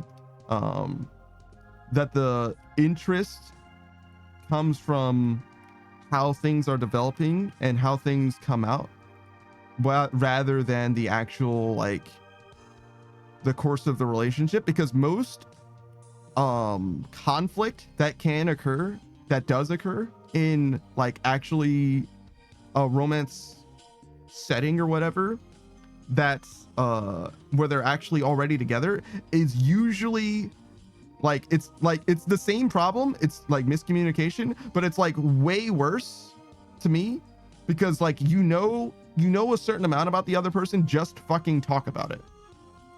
It's like most of the conflict there is a lot more irksome to me because like at some point it's just like you just need to have a conversation, like you just need to talk to them, right? And I understand that like the will they won't they is the same thing, but there's a level of trust that's implied that's like necessitated to some degree at least, where when the relationship is already in existence, like when you're already dating, it's like you're obligated to speak to your partner about these things. Like the reason why this is a problem is because you aren't doing the thing that you're supposed to do as partners in a relationship. So like to me that like idea ends up being a lot worse, but it depends, right? There's a lot of different media out there, and sometimes there's more going on than actually just the like romance itself. That's usually what happens, because otherwise it's a kind of a flat narrative experience, especially if they're already dating. There's like extenuating circumstances or whatever, which like that's totally different, right? But I'm just saying like most of the time in a romance piece, the conflict is between your actual star characters in some capacity. Super says, I mean realistic as in relationship stuff, how it develops and stuff. Oh, so you mean like grounded in like human interactions is what you mean by realism. Okay, sure. Sure, that's fine. I don't know. I don't really have like I don't disagree. I like all kinds of different anime though. Robert says, I like watching them work together to solve problems and have each other's back and whatnot. Gives me happy feelings. That almost never comes up, in my opinion. It definitely is a thing that exists, right? Usually the conflict is between your star characters rather than them overcoming some adversity that's external to them, just because like that's what makes it romance, if that makes sense. But I understand. Yeah, sure. If you like those things, then yeah, you would only really experience them when they're already dating. So yeah, that makes sense. It's just I feel like you have to look for a specific, you know what I mean? You have to look for a specific IP to really find what you're looking for, which is like kind of a given, right? In order to find your favorites, you have to like kind of hone in on them. Bible references, yeah, it's not super easy to find. Yeah, I would say so. Makes sense though. There's definitely some of that out there though. Definitely some of that out there. It's you can usually find it pretty fast too, actually, because what you could do is basically just watch the first episode of every romance anime. Because if the first episode ends with them dating, it's the show that you're looking for. If it doesn't end with them dating, then it's probably never going to be the show that you're looking for. So that's nice in that it's easy to filter for that kind of thing. Usually, like I said, the thing that I prefer is how things tend to be, where it's like, if it's a romance IP that starts with them not knowing each other, then it's probably going to end with them like beginning to date or whatever, or soon after that. Whereas like, if it starts with them starting dating, then it's going to end at some point where they're like some kind of implied stability or whatever, right? And it's mostly about them like settling into some kind of long-term consistent thing or whatever. Like it's the growing pains of like getting into a relationship or overcoming some kind of other things. Bible Robert says Shikimori's not just cute. Shikimori's Not Just Cute is the name of the show, I presume. Started with them dating, and then they show us how they got together, and I really liked it. It's very cute. Okay. I haven't watched anime in a long time, so I'm probably not going to pick up anything new, unfortunately.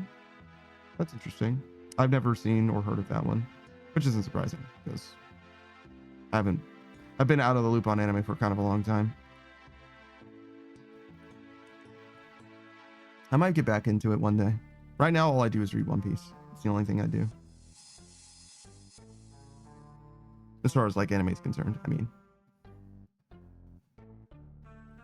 Oh, well, there is another manga that I started reading. One of the homies was like pretty insistent that I like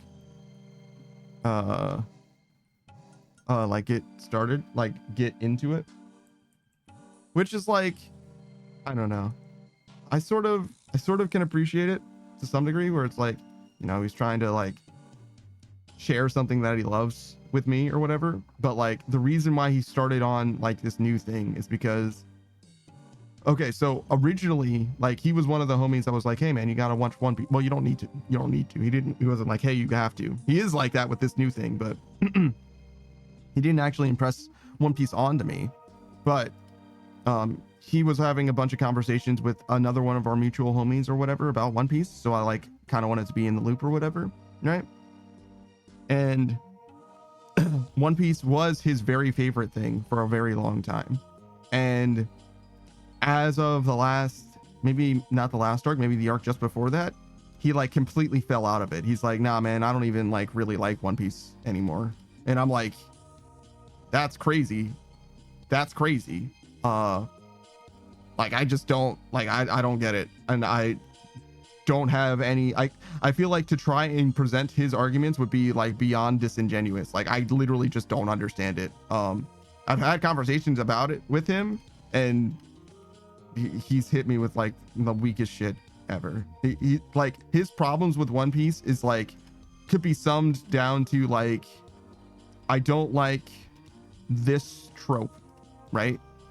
Like that's like the whole fucking argument. Is like, imagine if they were like, oh man, I fucking hate when anime characters have a nosebleed when they, you know, see anime titty. Fuck One Piece. Like that's his whole fucking thing. And I'm like, what? Okay. Like you can dislike anything for any reason, but like, oh, Jesus Christ, if that's all it takes, then I guess you're fucking right. You know what I mean? Like, Yeah, fuck this show. It's got nosebleeds in it. Okay. It's not even like a big part of the show, but it does have that, I guess. But like, okay. Like I said, it can only come across as disingenuous because like I literally just can't relate to it. But anyways, he decided to fall out, or maybe didn't decide to, but you know what I mean? He's not as invested in One Piece as he was, and I still am. So like, to me, it's like, yo, why do I have to read a new thing in order for us to talk about shit? Like, you know what I mean? Like, what the fuck is that about? Like, I gotta start completely over with a new thing in order to like talk to you about stuff. Like, what? Like, you can't just like talk to me about One Piece because you fucking hate it now, apparently, for some reason. You know what I mean? It's like, I don't know. I feel like it's a little fucked up that the onus is on me, in that way. But you know, it isn't like the end of the world or nothing. But yeah, it's just one of those things where it's like, I don't know. Seems a little fucked up. Not like the most fucked up or anything. I feel like we should be taking turns, I guess is what it is. And it's never been my turn. You know what I mean? Does that make sense? I guess that's kind of where I'm coming from. Like, I don't know. I feel like I should be the one that we choose what's next then, if that's the case. I don't know. I did end up reading it anyway. Not all of it. I got like halfway through it. And my plan was like, well, the last conversation we had was like, man, no, I don't want to read this shit. And then we like didn't speak for like a long time. And I was like, I don't know, maybe you feel some type of way about that. So I guess I should read it. And then I got like halfway through it and kind of liked it, actually. It's pretty good. But I was like, I probably should like catch up before I'm like, hey man, what's up? You know what I mean? Like, I feel like I should, I kind of owe him that, I guess, now in a weird way. Not like owe him. I guess what I would want is the next time I speak to him to be like, hey, don't worry, I caught up on the thing. Surprise. You know what I mean? I guess it's more like a gift in that way. It's like, hey, I did the thing that you wanted. Too late, but you know, whatever. Better late than never. You know what I mean? Like, that's kind of where I'm at. But you know, it is what it is.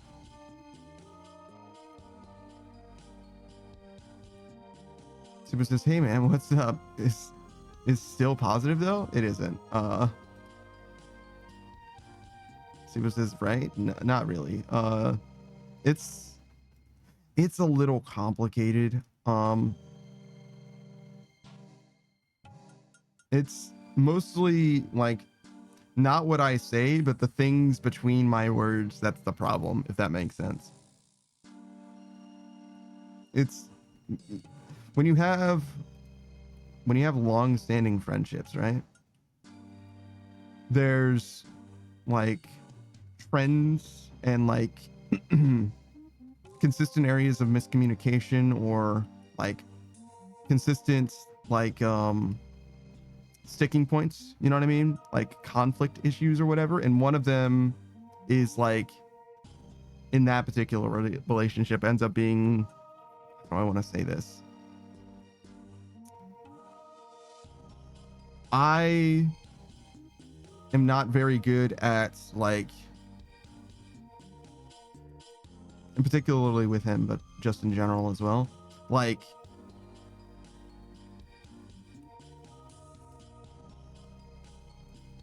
capturing a conversation, I guess. I'm a lot better at like, generally I'm a lot better when someone is like, hey, this is the thing that I want to talk about, you know, I want to vent about this thing or whatever. Typically that works a lot better, because when I'm talking about something that I want to talk about specifically, explicitly or whatever, right, I just kind of like go on and on and on or whatever.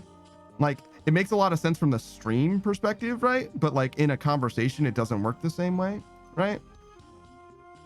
And also, especially nowadays, right, with the stream as it is, like, I don't feel like I need to say very much of anything anymore. Like I spend so much time on stream doing this like talking thing where it's like, whenever I'm like in like a more like private setting where like I'm like within another individual person, there's a lot less that I feel like I need to say, or like get off my chest or anything, whether it be about fucking anything, like a YouTube video I watched or things that I like or whatever. Like, I don't feel like I need to like jump onto someone in the same way. So like, and that's just because it's not like social exhaustion. It's not quite like that, where it's just like I don't feel like I need to do that anymore. So a lot of my social space is like pretty fulfilled or whatever. So in that way, like it has reflected in our relationship in that I don't reach out as much, or I didn't, at least, right? And the like long pause in us communicating, which isn't like aberrant, right? It's happened before. It's not a big deal, I don't think. But it does mean that in order to have like a new thing, I want there to be something that like I don't have otherwise like talk about. Like I want to save something that I can talk about with them, so that I can foster, you know what I mean, that kind of, you know, court that kind of relationship. You know what I'm saying? Like sequester like a little section just so that bond is maintained, basically. That's kind of where I'm at. Whereas like otherwise, and it happens a lot, right? Where it's like, hey, I'm interested in this person, but I don't really have anything to say to them. It's every now and then I'll just send them a message like, hey, what's going on? Are you okay? Everything's cool? You know what I mean? Which is fine, right? That's normal too. But in that particular relationship, in my opinion, it has come to the point where that like has eroded our like social experience between each other. And like the cause is like a little messy to get into, but it is a thing like that. There's a thing there. You just gotta have to trust me. Ivor says meet him in the middle-ish. I mean, yeah, kind of. That's close. That's close. I feel like the problem isn't, or I feel like the problem is that I feel like I haven't gotten the effort of like meet me in the middle, if that makes sense. I feel like I'm having to bridge the entire gap in order to meet them anywhere, right? And I'm sure that he probably feels the same way, and that's why it's so hard to meet in the middle, where it's like I feel neither of us feel like either the other person's doing anything. So in order to meet him in the middle, I feel like I'm having to do all of the effort of like reading this entire manga, right? That's where I'm at right now, right? Which, as I kind of established, I'm willing to do. I just don't have a lot of time, and when I do have time, I have to dedicate the time to this thing, which I can do, right? But like I also have to like choose. Okay, so right now, right, today is my third day of streaming in a row, right? So I streamed today being Sunday, I streamed yesterday being Saturday, and I streamed Friday, right? And Friday I streamed from 5 p.m. or well, even before that, 4:50, whatever, it doesn't matter, from 5 p.m. up until 12:30, right? And then I ate food, which is the only time that I ate that day, and I went to bed, and then I woke up, and then I started stream at basically 9 a.m., right? And I streamed until midnight, and then I ate food, and then I went to bed, and now I'm awake again, streaming again. Like I literally didn't do anything else except for eating, uploading the VOD, and going to sleep. That's all I've done. So like, could I have squeezed in a chapter? Yeah, I probably could have read 3 chapters or something. Like, as I was like eating food, I'm like eating with one hand and clicking through these chapters in the other. You see what I'm saying? But it's like, it's fucking tight. That's what she said. And that was a weird, that's what she said, but that's fine. We'll stick with it. We commit to that. And I was like, wait a second, what the fuck did I just say? But anyways, it's fine, but it's like, you know what I mean? Like it's a legitimate thing for me. Like I legitimately do struggle with time at this point, which everyone does. Like everyone's got shit going on, but like it's so visible, obviously, for me, like how little time I have to do shit, because the amount of time that I was eating and uploading the VOD and all that shit, like I should have been sleeping. Like the time that I used doing not sleeping negatively affects my like life as far as like the sleeping thing goes. I should have been sleeping more. I was a fool to not have slept more.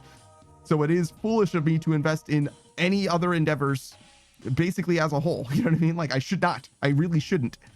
Or, you know, alternatively, I should stream less. That's also a thing. But like this is my shit right now. You know what I mean? Like, and I get it if it's like, if it reflects adversely on my bonds, my social bonds, my social ties to one another, to other people, because it's like, yeah, I get it. I'm doing something that's like a little over the top, and it it's like maybe too much, but like, you know, it's one of those things where it's like, you got to work with me in some capacity. And that's probably why he's not bothering me as much, because it's like, he knows that I'm doing some stuff. It's not like I'm fucking avoiding him, right? Like, I'm on the internet. Like, if you want to hang out, like, you can come hang out, but it's just not going to be a private conversation, right? Like, you know what I mean? It's like, I can't fucking avoid anybody. I'm streaming.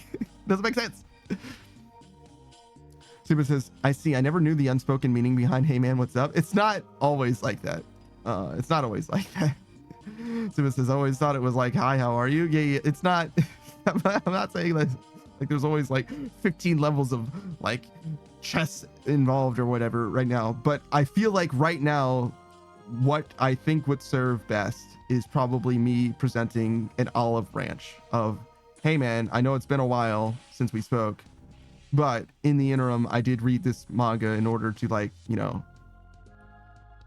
like, try to make it up to you. You know what I'm saying? That's where I feel like I'm at. And I did read half of it, and maybe that's good enough. Maybe any of it would have been fine. But you know what I'm saying? I do feel like right now, more is due, and it would be better for me to do more. You know? That's kind of where I'm at. I feel like I'm in the hole in some way.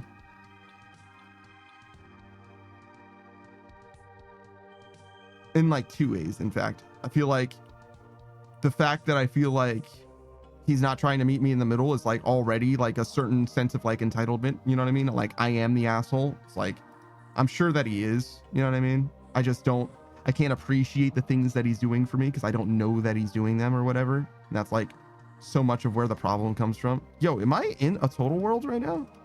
Yo, what is this guy doing? Another person trying to max combat at the same time in the total world? That's crazy. It's crazy. I didn't mean to mess you up, dude. I was just resetting my aggro. Super says, you need a break? What does that mean? What do you want? What is that? What am I supposed to do with this? You want me to just like take my hands off the keyboard for 3 minutes? Like, what am I doing here?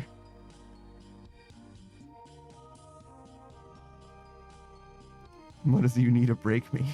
I don't understand. The concept is lost to me. I am a wage cuck. I've never braked before. Super says, like mental break? You said you stream a lot? I do.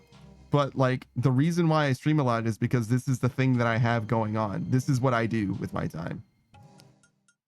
It's not that I'm not like anchored down by the stream. This is the thing that I want to put my time into. And also, even then, what does that, you want me to turn off the stream for 3 minutes? Is that what you're asking me to do? Like, what the fuck is this? Like, what is this redeem asking for? I literally don't know. This is not turn off the stream. Oh my god. What do you want then? What do you want from me? Use your words. I don't understand.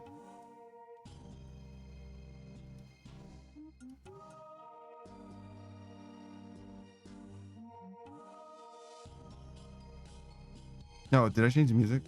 I did not. Super says, sorry, I'm dying laughing. I'm glad this is a joke to you. Give me a sec.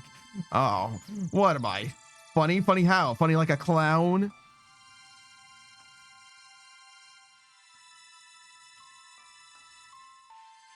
You want to know how I got these cars?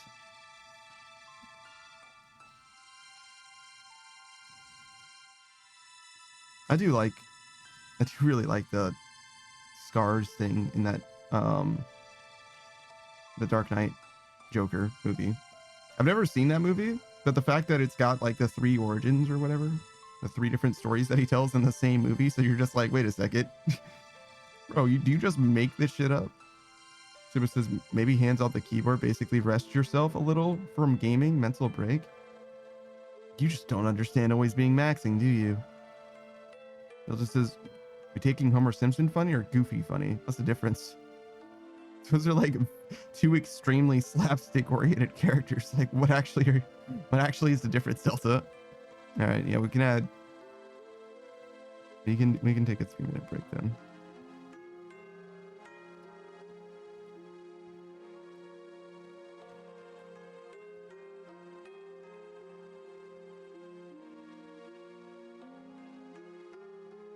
Suba says you spend long hours streaming. It's true, but like, I do it because I choose to. Like, no one's making me do it.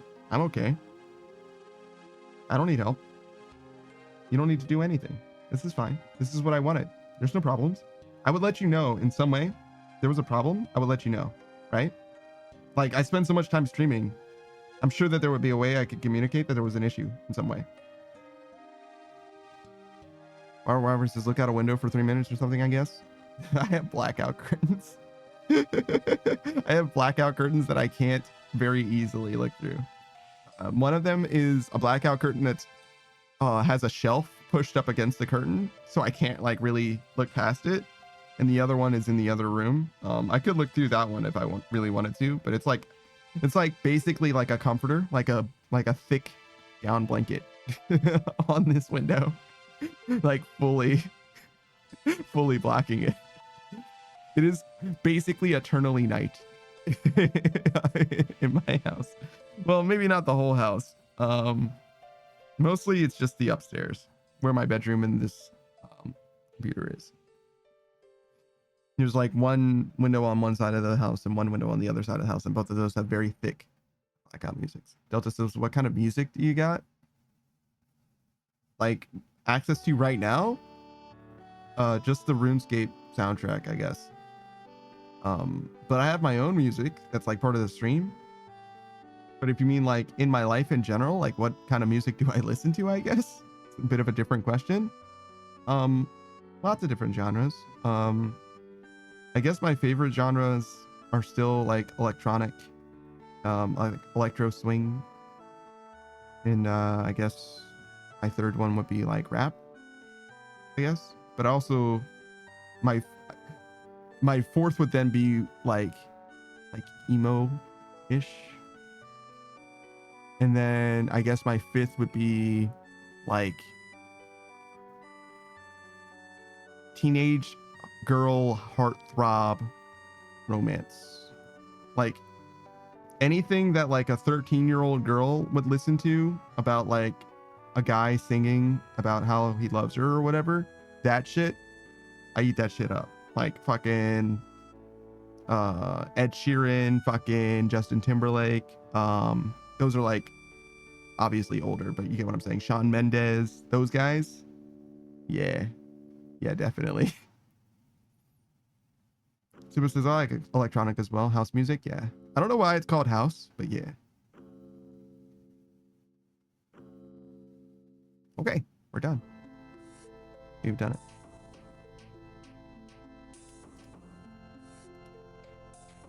We took a break.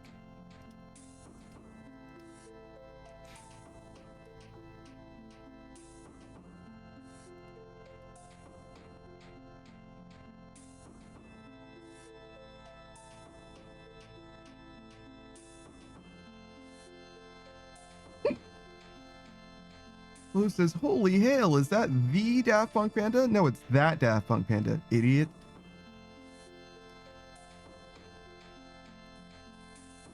Delta says, I was thinking of Venga Boys. I don't know. I don't know who that is. I don't know what that is. Okay, who the fuck you think he is? Who's this scam? Well, you came to the wrong place. There is actually a Daft Punk Panda on Twitch, which is weird. It's very, very weird to me because I had the name Daft Punk Panda with no that. And I've had the name Daft Punk Panda on like so many different, like I think on Discord and on Twitter, I am Daft Punk Panda. Just Daft Punk Panda, know that. Maybe on YouTube as well. Right? Like there's a bunch of places that I'm like just Daft Punk Panda, and on Twitch I was that, and I felt like the name, like having Daft Punk in my name, like being that I like Daft Punk, the band, the duo, a house music duo that doesn't exist anymore. I felt like it was a little too like brand infringing or whatever. Like it might be weird or a problem in some way, and I ended up not doing, I ended up wanting to change it, like to change my name, and I decided adding that to the front of it sounded good, first of all, but secondly, felt more different. It feels like I'm qualifying myself as Daft Punk, which is closer to the intention beyond the name anyway. But then somebody sniped the name Daft Punk Panda, and now I feel some type of way about that, to be honest. Especially since my name feels like so fucking long. I feel like even Daft Punk Panda without that is a little too long. But yeah, I don't know. So the ship has sailed and they're not changing their name anytime soon. Apparently some like black lady as well. You could look them up, right? Like they're just out there. I almost wanted to like ask him like, hey, can I get my name back? But they have private messages turned off. So it's like, okay, well, I guess I'm just fucked. I think that the name only is taken for like a few months or whatever. Like if you don't use your stuff, like you can like get the name from them or something. So maybe if I try to change my name to theirs, it would change their name. You know what I mean? Because I think if you just like ignore your Twitch account, you get to keep your name like in perpetuity until or unless somebody requests it, if you never use it. So I don't know if they're using it. They're certainly not streaming, right? Bruce says, wait, really? Yes, really. Really, really. Delta says, or that other classic but super girly track? You're gonna have to be more specific. That don't mean nothing to me, bro.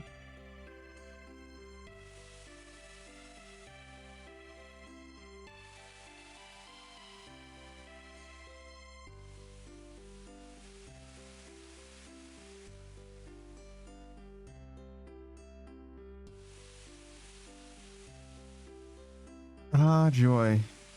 Do a little bit of a murder.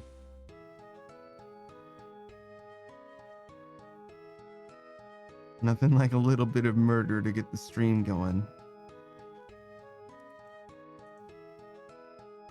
Don't worry, these guys they're Nagua. I don't think they're actually undead. I think they're like kind of like weird spirit creatures, like spirit constructs. Something like that.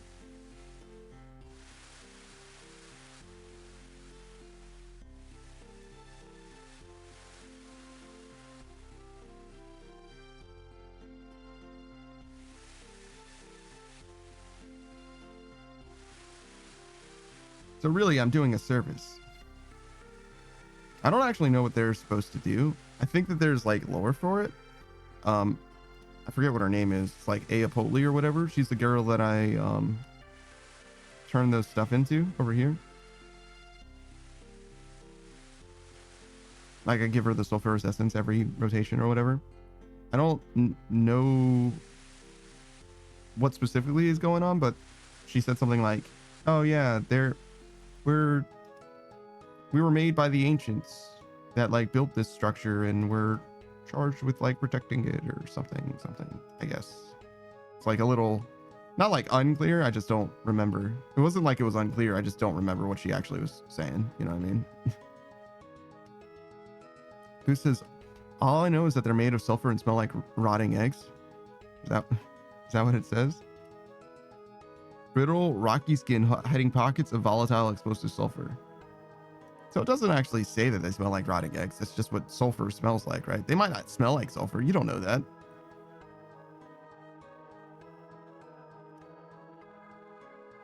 They probably do, though. It'd be weird if they didn't.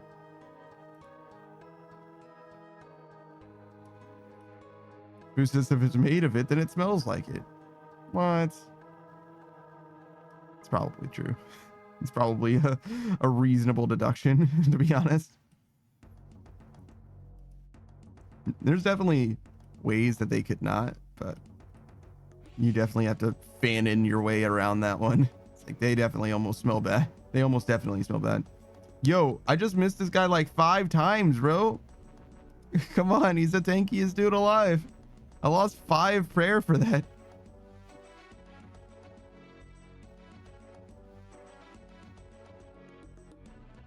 Siba says, I'm a little bit concerned for this. that they're made out of sulfur? They've been sulfur naguas this whole time. You've been fine with it until now. And if you hate the fact that they're made out of sulfur, don't worry, I'm killing them repeatedly. I'm trying to stem the flow of sulfur nagua. Shiba says if it's sulfuric acid, no, it's just sulfur. See, sulfurous essence, so it's just sulfur.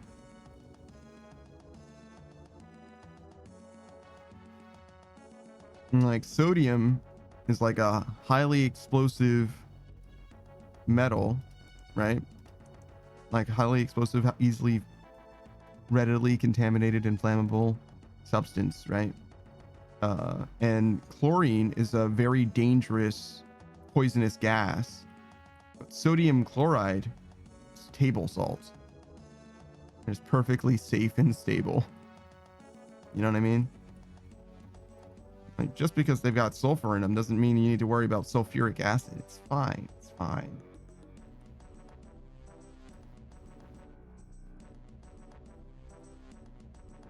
I don't know how stable sulfur is as a gas, actually.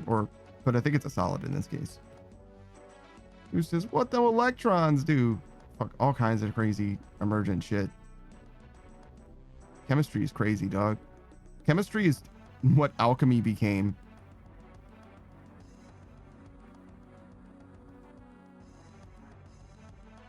Alchemy existed in real life. It's just called chemistry.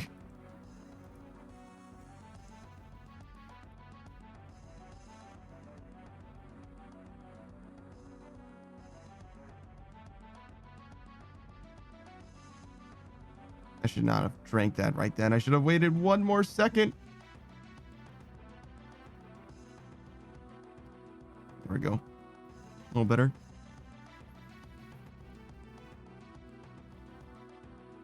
Ugh.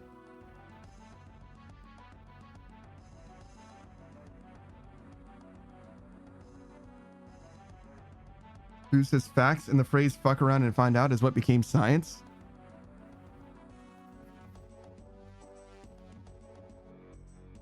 Sure. The vibe is correct. The vibe is correct. Most of science is someone going, huh, that's weird. You know what I mean? And following up on it. That's most of science.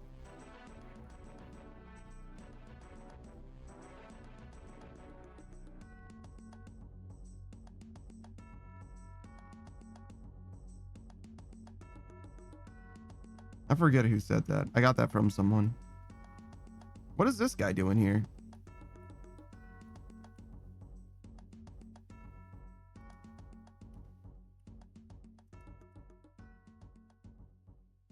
Maxed account. Going for the collection log? Just needs sulfur blades, I guess. Who says that's what I love about it? You can do stupid shit and it's okay as long as you learn from it. I don't even think that's like a scientific principle. I think that's just like life. You can more or less do whatever you want as long as you're learning from it. Like, it's important to learn from the consequences of your actions.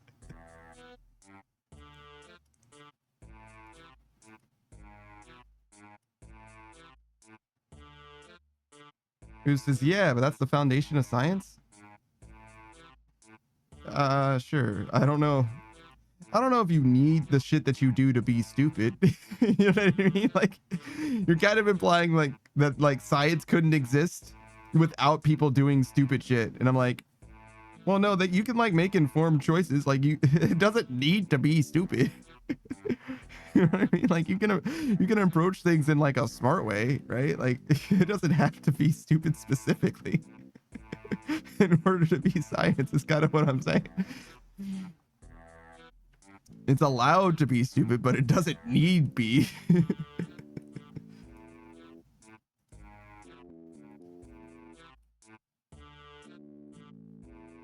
I think it's just like a framing thing, you know what I mean?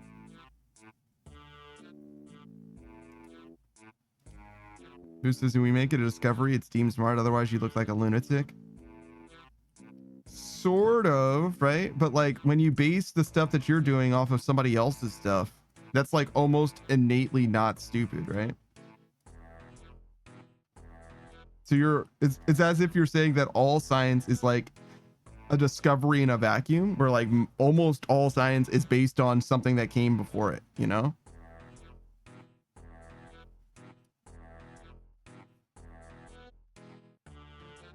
And like basing something off of something that came before is like almost necessarily kind of smart to some degree.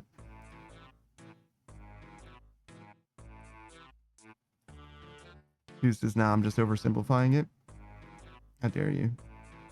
There's nothing simple about this stream. There's nothing simple in this stream. Except for me. I don't know if I'm that simple. Simple-minded, maybe. Boo says, I am simple? Don't you fucking dare. How dare you? What's the most simple thing about you, Booze?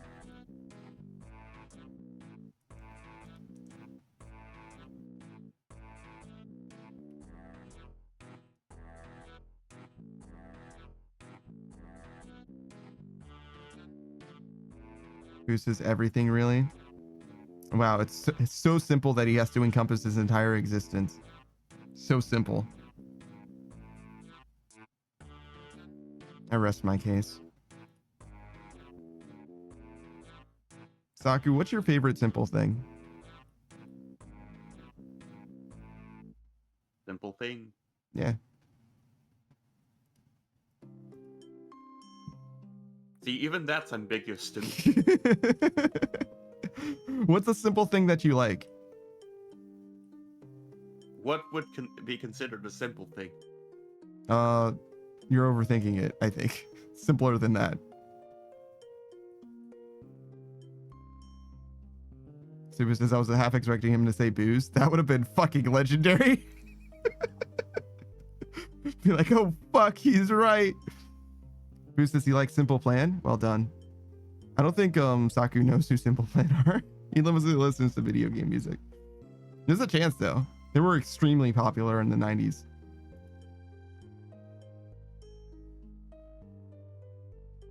Simple Plan. A Simple Plan song. Come on, you can do it.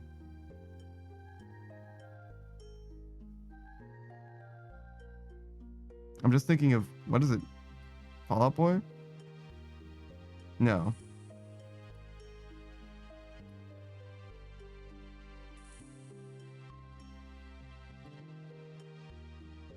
Blink 182 is what I was thinking of. I was thinking of Blink 182's I Miss You, specifically.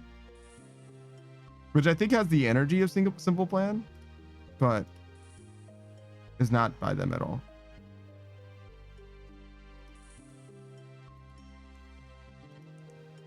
Addicted?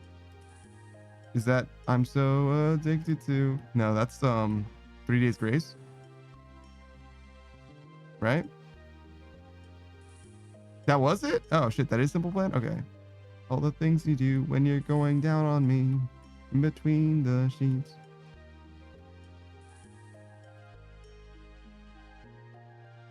Just like, wait, no, that is not them. Oh, okay.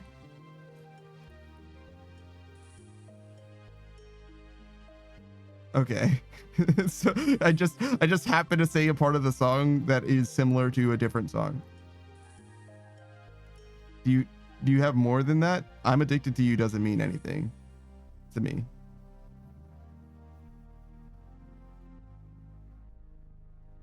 Should I just look it up? That's fair. That's fair. I can do it. I have the internet. I have the power.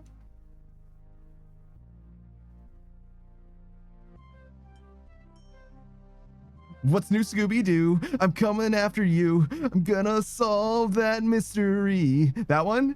I do really like that song. I mean, obviously.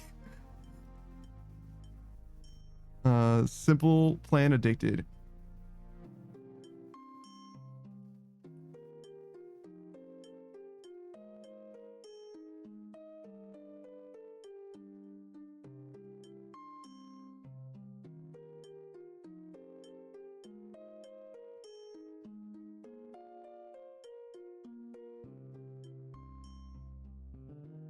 I literally don't know if I know this song. I'm looking at the lyrics and I'm like, there isn't a tune coming from these words.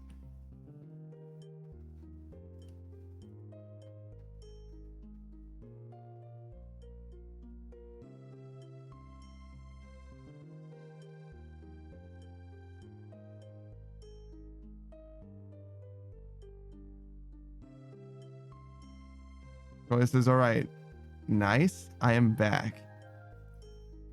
Koya's like, I've done it.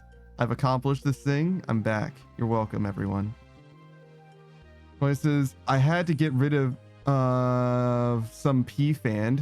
This has no translation. Yes, I know. I know what PFAND is. We've been over this one, actually. And pack my stuff. Since we move stations tomorrow and all? Oh, so you're like moving to a different room or whatever? Okay. I was like, what the fuck does moving stations mean?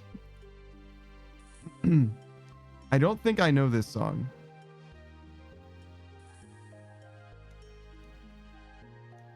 Play it. I definitely know this song. I heard like the opening guitar riff or whatever, and I'm like, I 100% know this song.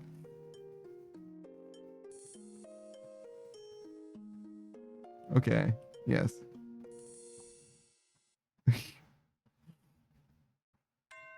I'm addicted to you. Yeah. Yes, I do definitely know this song. Sorry, the neurons at the fire. Those are some rusty agent neurons. Who says the addicted one? Yeah. I had to listen to it. I looked at those lyrics and I was like, this is a stranger. And then I heard the opening notes and I'm like, this is definitely a song I know. But I wanted to get to the actual lyrics and I'm like, yeah. I know this song, definitely. Oh, this is now the whole hospital station is moving into another house. This one is getting renovated. That's interesting.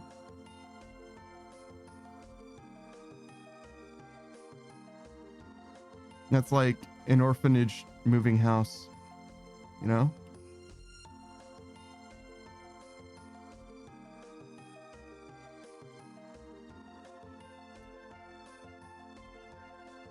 The whole orphanage is going somewhere else, huh? Okay. Like, it's still going to be the same orphanage. It's just going to be in a different place. Weird.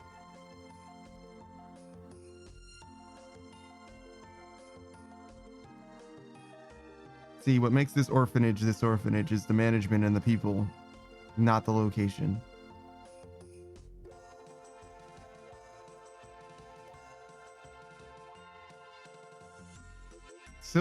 So different from what I would expect. Like, it makes sense, right? But like, intuitively to me, the thing that makes a place the place is the location more than anything else. The three most important things in real estate: location, location, location. The fact that it's an estate and the fact that it is real.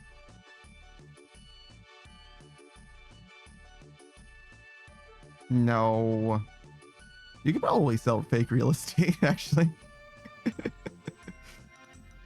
There was a character in Final Fantasy Machine Abridged who wasted all of his money buying like astral real estate, like celestial real estate, because someone convinced him that the way that he buys like a section of like the stars is he like makes a shape out of his hands, looks through that shape, and in order to buy that section, he needs to burn like $1 million.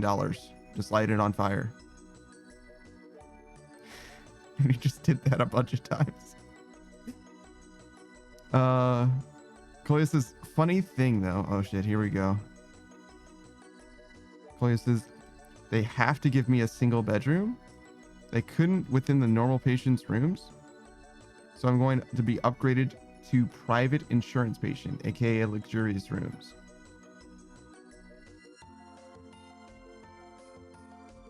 Are you saying that you don't get along with others? Why do you have to be in a private single bedroom?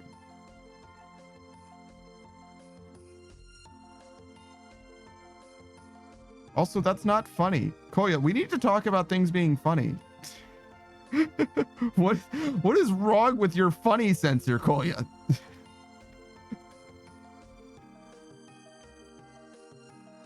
Where's the funny? Huh? What are you doing? Voice crack.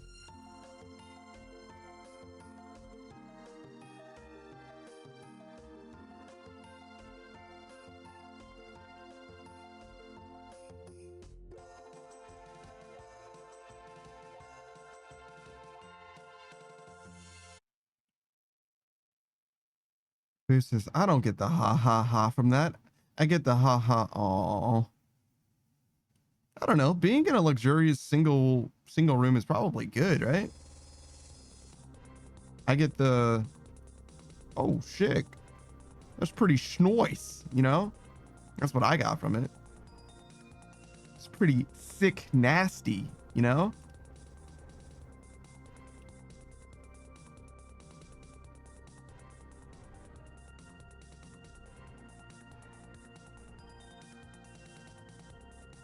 I feel like Kolya should say dope more. Have you considered that? You should incorporate dope into your vocabulary. Kolya says because per their system, they can't put me with men in a room. Given I'm a trans guy, they aren't allowed to violate that either. So they can't put me with women either. Kolya says, I don't mind either. My stance is that the roommate of either gender is going to be fine with it. So what you're saying is they can only put you in a room with another trans man then.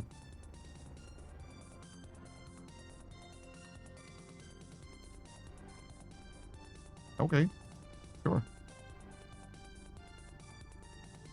That is a little funny, I guess.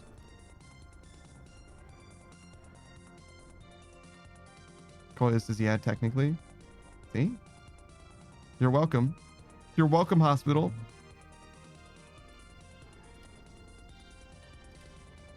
Problem solved. Just need to find another trans man. I really said trans man like Trans Am, like the car. Kolya says, but I'm the only one at our station. Whoops. Wow. Get a load of this special fucking snowflake over here. Hogging all the single rooms by themselves. Fine, be that way. Luxurious single penthouse suite. Ah, treat yourself. Why don't you? Yeah, see?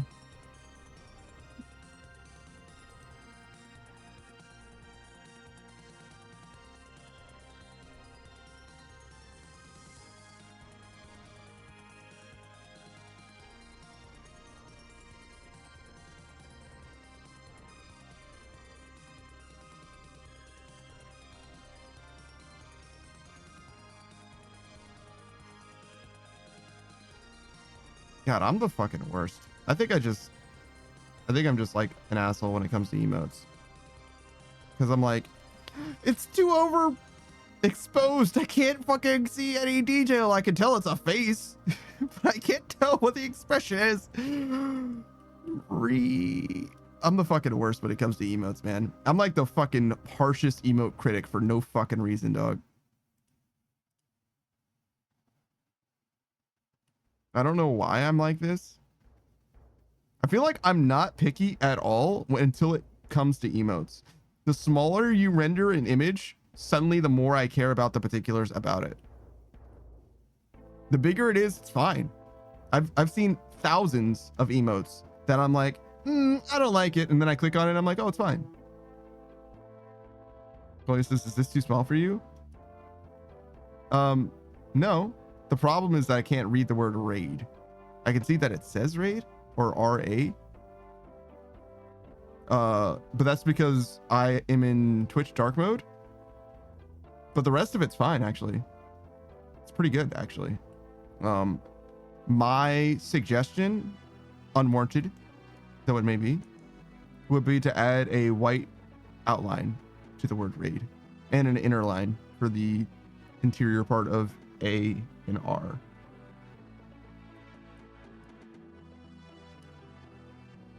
And then it would be easier to see.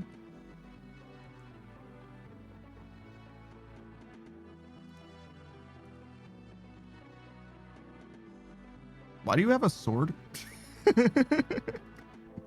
That isn't a criticism. I just curious about that.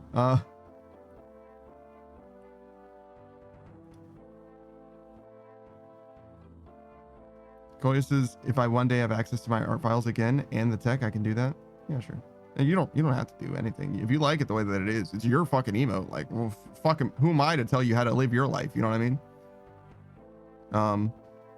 There's also a world where instead of having the word be in the background, you move it to the foreground in front of like your lower body. So the sword is framing, your sword and your arm are framing the word raid. So it says like sword and arm, and then it says just raid at the bottom. How would it be fine too? Because you don't necessarily need your like lower body to be unblocked by lettering. Like I think that would still read just fine. So it says I have a sword because I like swords. That's it. Yes. Good as any to have a sword, to be honest. It's fine.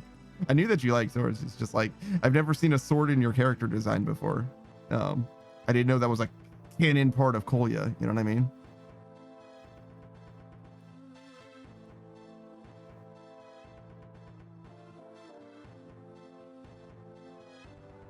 Now that you mentioned it, my crossbow is like not a very prominent feature of my design either. You wouldn't see it very much, but you also don't see it in any of my emotes either. You get there's nailed it. There's the target, right?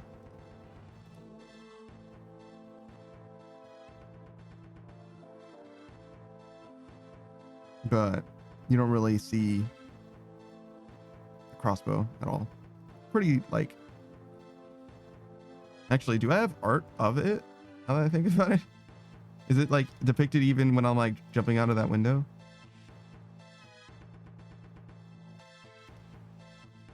Yeah, it is. Okay, so you see it there at least. It's like I feel like it should be.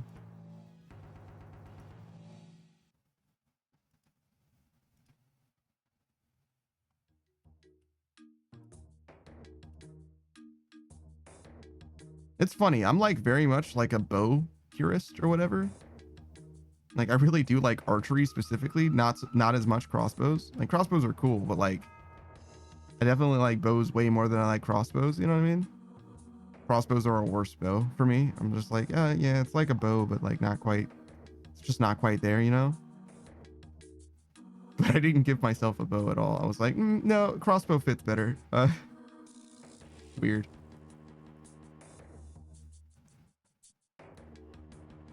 Not sure how that really came to be.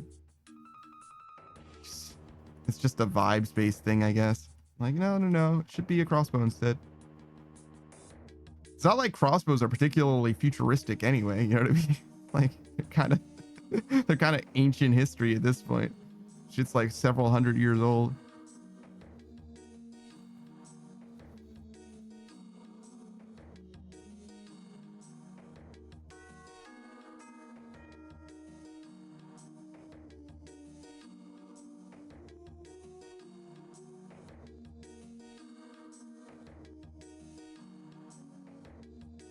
Today's gonna be another good day. You know how I know? Because we're playing with the pickle pack, and Pikachu might even make it. Maybe. There's no guarantees. So he's trying to fix his audio drivers. He just like did a little bit of a rebuild on SPC, so he might absolutely not be here, which is very funny. But it's all right. He's doing his best. You know what I mean? I hope that he slept, because he was definitely working on his computer. And he was optimistic about being able to get back, like be here today. And then this morning he was like, hey, my audio's not working, so I might not be able to join you. And I'm like, oh no.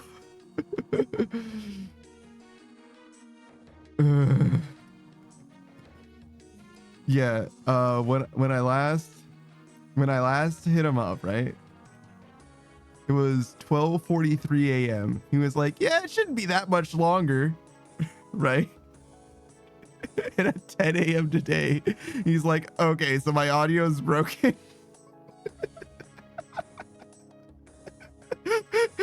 Oh my God, dude. It's so sad. The difference that 10 hours make. It's like, oh, I'm almost done. Okay, so this is still broken. And I don't know what's wrong. I'm like, oh no. He's going through it, man. He's doing his best. It's not good. It's not good. It's all right, though. You know what I mean?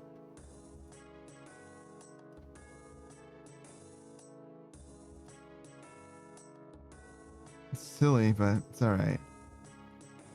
We gonna be all right. We gonna be all right.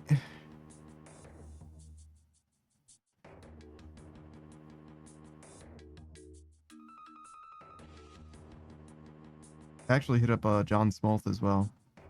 He's the secret fourth that I contacted. He said he was down. I haven't heard from him again, but he was like, oh yeah, no, I can definitely be there. So if he does come, then we can still play GTFO, and that'll be great. It'll be a 3-man, but a new 3-man, a stronger 3-man, a more handsome 3-man. And if not, that's okay too. A Yep. Gordon 3-man. A what? A Gordon 3-man. Oh, Gordon. I got it. I got it.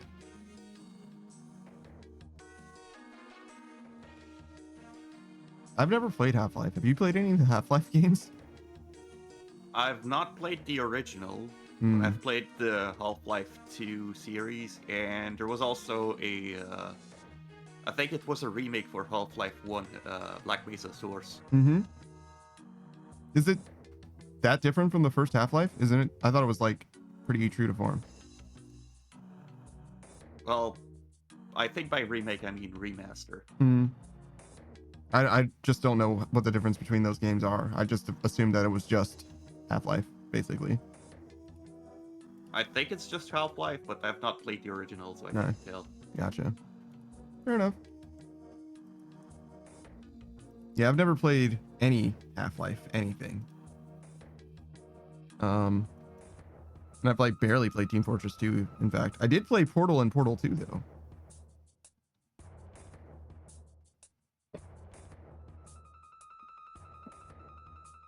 I probably should play Half-Life. That was one of the things that I was actually trying to do. I was doing so I played Deus Ex, and then I'm now playing System Shock 2. Technically, it's been 2 years, but I'm still in the middle of System Shock 2. Having played System Shock 1 remastered, there's a System Shock 2 like remaster, I guess. It's not a remake. The System Shock 1 is like a full remake, but it seems like they like did a little something for the 25th anniversary of System Shock 2. I'm probably not gonna mess with that though. Hey Spot. But I'm just gonna go back to the version of the game that I was playing, unless they like gave me an anniversary version of the game by virtue of just like me owning the game or whatever, in which case I guess I won't do that. But the other there's like the man, the machine, and the man and the machine. There's like these games have like a relationship to each other, right? Like System Shock 2 is the machine, and Half-Life 2 is like the man, and Deus Ex is like the two together, kind of. They're all like immersive sims of like that are like pretty contemporary with one another, and like anything, like almost any sandbox game to some degree like owes its existence to them, you know?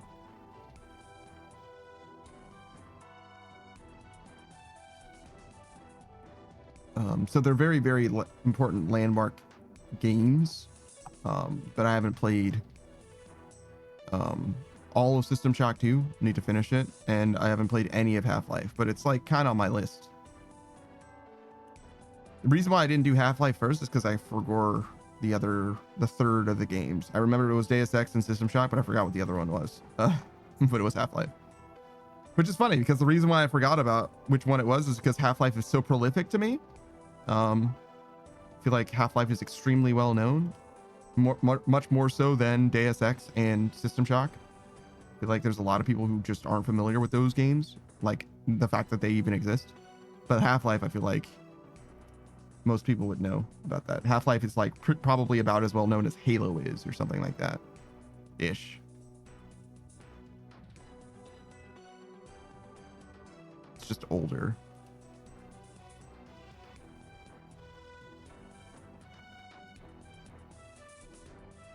So maybe less people know about it now, but 15 years ago it was as well known as Halo is. It's been a while. I'm an old ass man, I guess.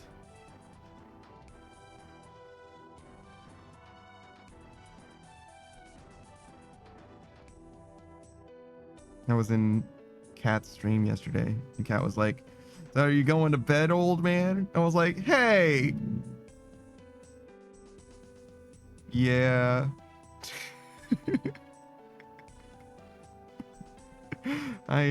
I probably should. But that was uncalled for. I didn't do anything.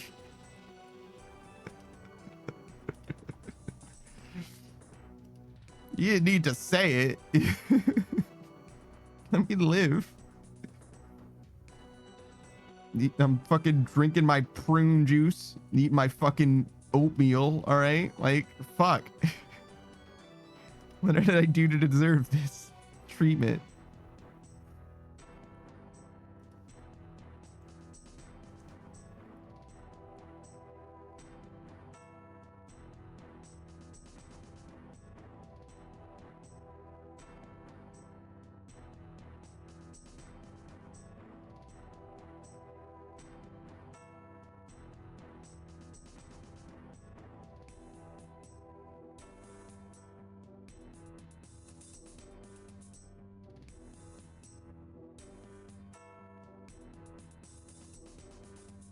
All right, gamer.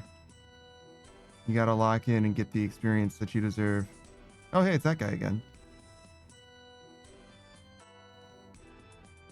What's going on with him? He's leveling... What? Prayer? He's not max combat because he's missing prayer, but he's killing sulfur naguas, which don't give prayer experience? Like, what the fuck is going on here?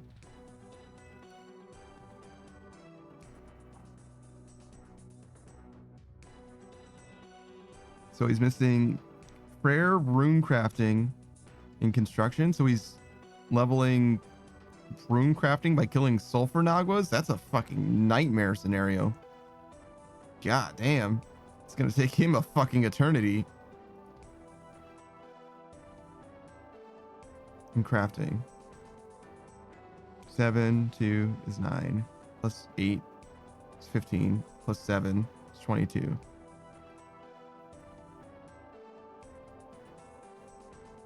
That doesn't seem like enough levels. Right? 7 is 14. Plus 8 is 22. Plus 2 is 23. Okay, so I got a different number, but that's still not quite enough.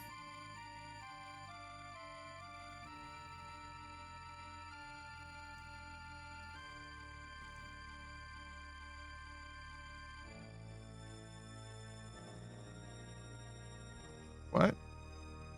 7 and 7 is 14. Plus 8 is 22. Plus 2 is 24. How did I do the same math 3 times and I get 3 different answers and only the 3rd time doesn't add up? Am I fucking stupid? What the fuck just happened? Like, what? I mean, I got it right the last time, but why did it take me 3 tries to add 3 numbers together? What the fuck is going on? Crazy.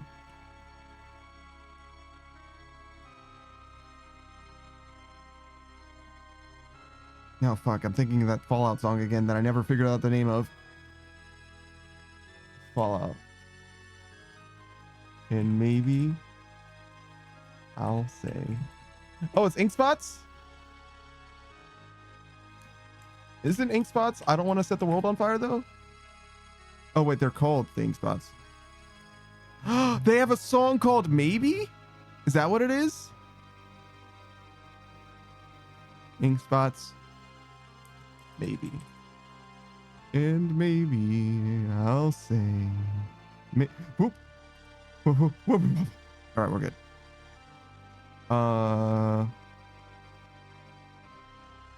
Yeah, maybe you'll think of me when you're all alone.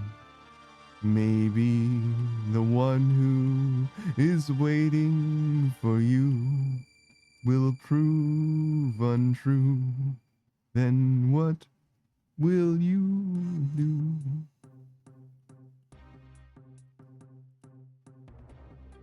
I don't want to set... That's why I thought about them. I understand. I was getting those 2 songs mixed up because it's the same people doing it. I understand now. And maybe I'll say maybe. I really do love the Fallout soundtrack. It's perfect. Pop music was so different back then, huh? Very melancholic.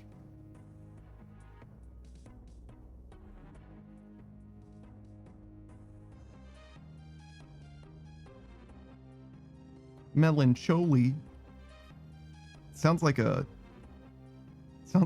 flavor of some kind of, like a weird flavor of some kind of, like, for some reason, like a curry dish, like a melon, like rice, so it's like spicy but sweet.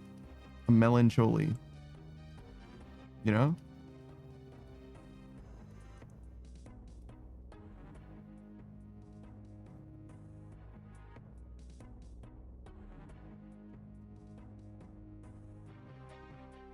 Like usually they're like spicy and savory, the cholis, but a melancholy, it's like sweet and sour. Speaking of sweet and sour, I've kind of hyped up in my mind getting this Chinese food come, like, I guess Monday, because at this point it's like hyped up. So like we're gonna do it sooner rather than later. I'm looking forward to some motherfucking crab rangoon, some General Tso's, some boneless spare ribs. You don't have Chinese places, right, Saku? We've had this conversation before, I'm sure. We probably have some. Right, but like you haven't like been to one and stuff like that. I haven't been to one. Yeah. Like that shit is ubiquitous. I don't know what it is about America, but like every small town that you go to has a Chinese place, like a designated like Chinese place. Like, I don't know why, but like they're all over the fucking place.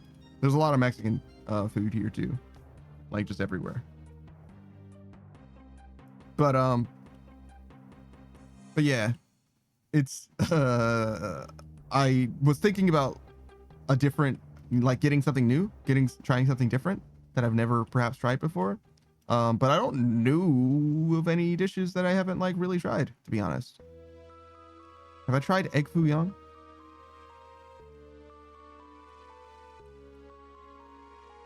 There's a movie, I'm trying to think of what it was, where our character's being smug, right?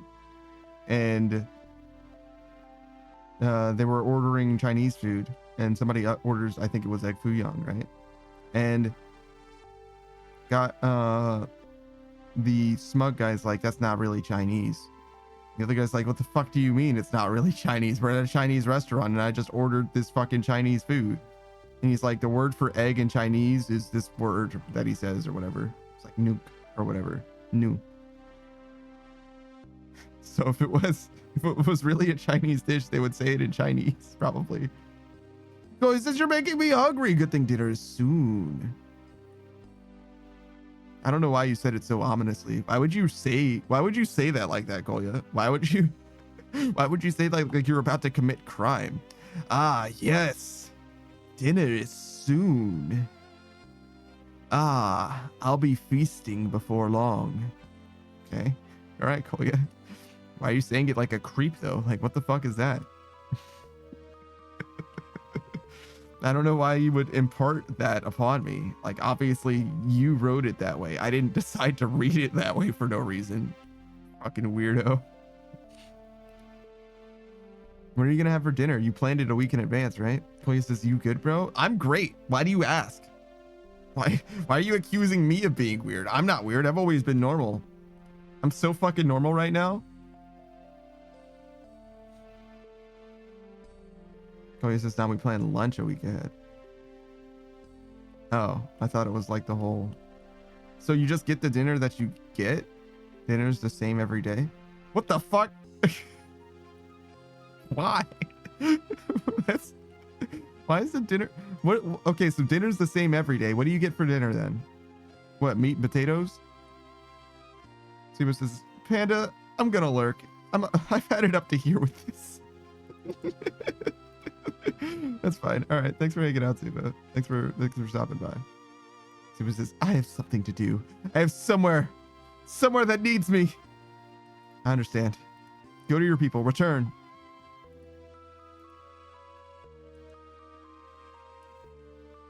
Super says I had a shower. It's fine. Don't even worry about it. Enjoy being cleaner. For now. It won't last. It never does. It never does.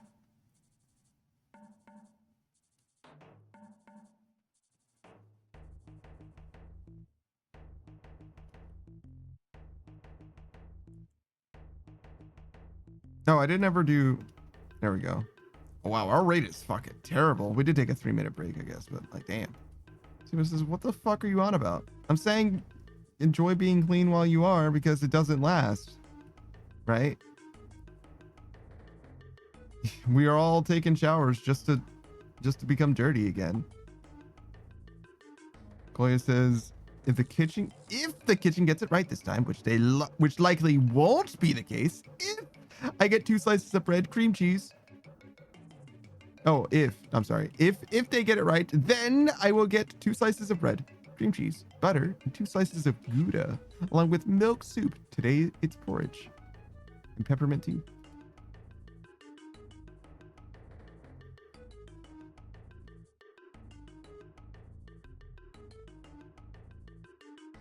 Is this a meal? What the fuck is this? What? 2 slices of bread, cream cheese, butter, Gouda, and a milk soup. Is this dinner? This is dinner. Chloe says, yes, that's a very filling meal.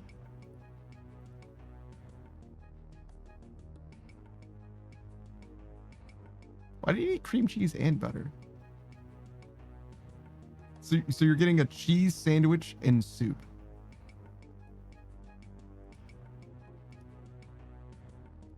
I realize now why it freaked me out so much, because you disassembled the sandwich. Koya says butter is for Gouda? What? Isn't Gouda cheese? Am I stupid? Why do you need to butter your cheese? Am I the idiot? What the fuck is happening here?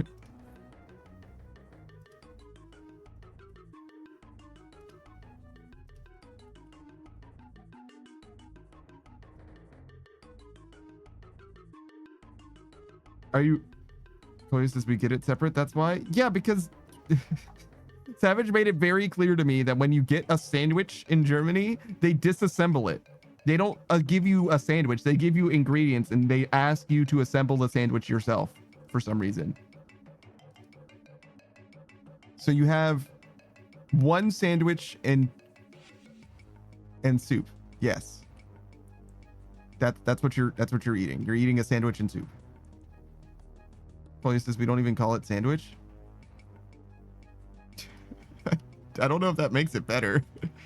What do you call it? A platter of ingredients? Like,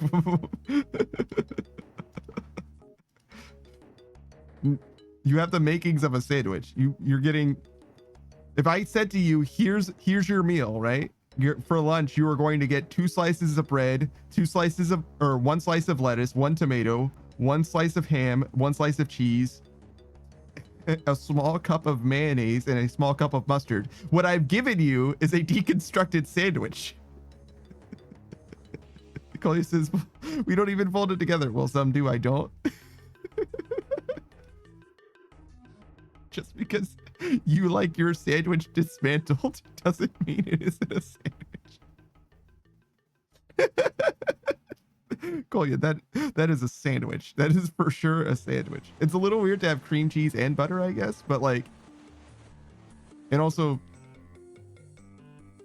are you telling me that the butter is for the Gouda? Or are you asking me why would I use butter on Gouda? Because I don't know which way I'm supposed to read that.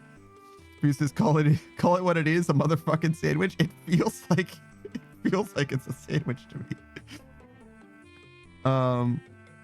And 1 sandwich plus soup does not a filling meal make to me, to be honest. Not to like judge your meals or whatever. I'm glad that you're satisfied by it, right? But I feel like I would be left wanting, you know? But maybe not anymore. Maybe it would be enough for me. My old age, my appetite is waning.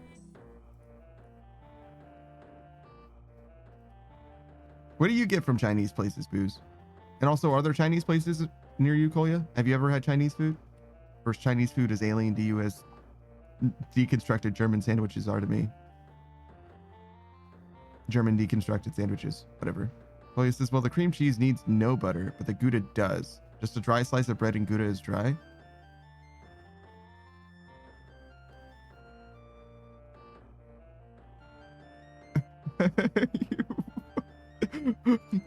I feel like I just had a stroke. What the fuck just happened? Hold on. The cream cheese needs no butter. I agree. But the Gouda does need butter. I suppose I understand. Because because Gouda and bread by itself would be dry. Is the implication then that you're eating the cream cheese by itself, Kolya? You're just like taking a spoon and eating cream cheese? I thought the cream cheese and the Gouda and the butter all went on the sandwich. You're like, the sandwich would be dry if it didn't have butter. And I'm like, then what are you doing with the cream cheese? Who says, I always get the general chicken and sesame chicken, the 2 egg rolls, exactly that every time. Oh, also fried rice. The General Tso's chicken, General Tso's, General Tzu, General Lao Tzu. I do not know what his name is, but General Chicken, yeah, got you. And sesame chicken. I don't know if I've ever had the sesame chicken. Oh, it says I put cream cheese on one slice and eat it. Then I put butter and Gouda on the other slice and eat it. I told you it's no sandwich. Yeah, because you made it into 2 sandwiches. You just didn't have enough bread. Yeah, they're 2 open-faced sandwiches.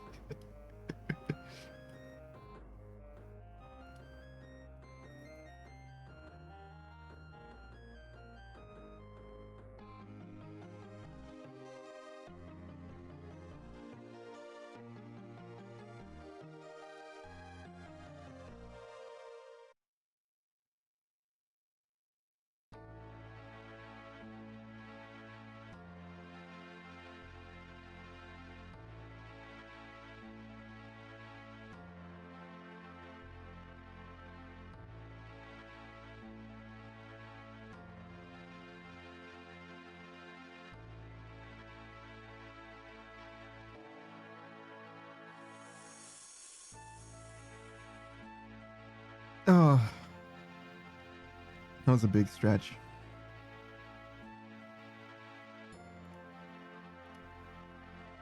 I don't know. Maybe I'll try the sesame chicken. Is the sesame chicken different enough from the general chicken to be like to warrant me trying it?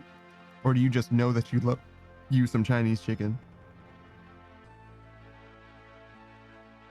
And General Tso's is just not enough. Flavor wise, yes? Okay. Okay, so maybe we'll do that. We'll go without seafood today. Not today, Monday. Today we're gonna eat. We did ramen noodles yesterday, right?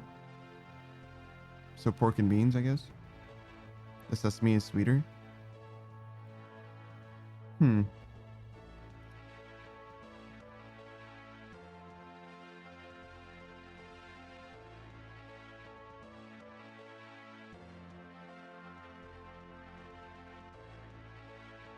I never really thought about it that way. Like, composing a meal based on sweetness and savoriness and stuff like that. I wasted the shit out of that spec. Good lord. That was fucking terrible.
Yo, how am I getting my ass beat right now? What is this?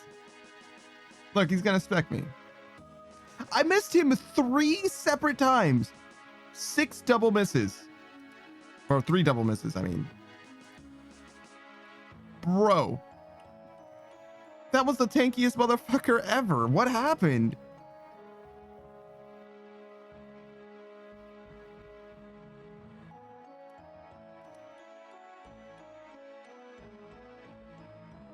Usually I'm surprised when the Sulfurnagua spec comes out because it's so rare.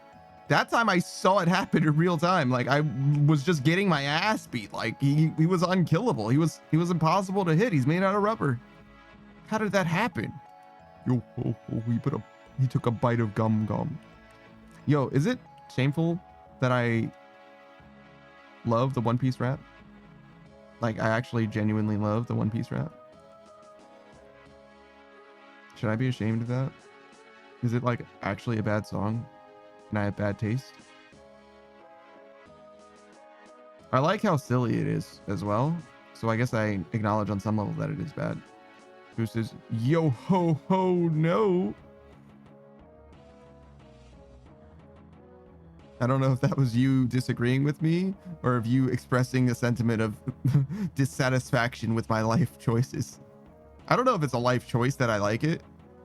You like what you like, right? It's not a choice to like something. Boost says not dissatisfied. Sure. Boost says it's a good rap. Well, look, man, I didn't choose for it to be good. The One Piece rap is one of the things that's like, how in the world, who in the world allowed this to happen? You know what I mean? Like, who? Somebody was like, you know what One Piece needs?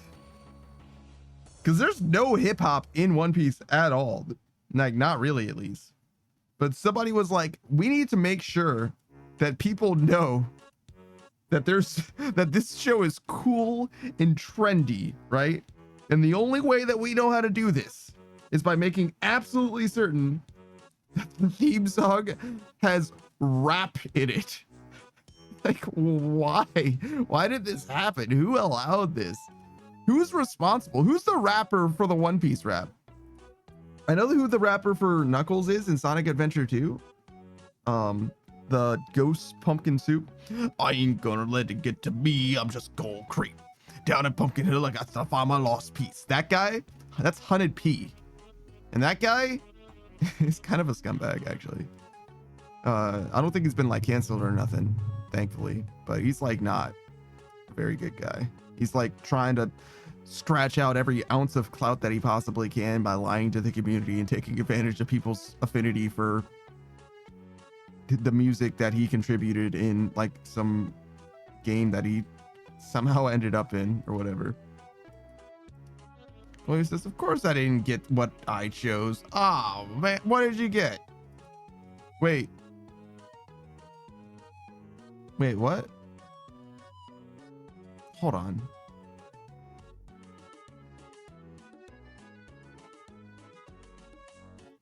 Chloe says dinner is the same every day. We plan lunch a week ahead. What you chose? So you chose something for dinner and then it's the same dinner every day? Is that what it is? I got the impression that you didn't choose what your dinner was earlier. And it's just the same dinner for everybody every day. But now I think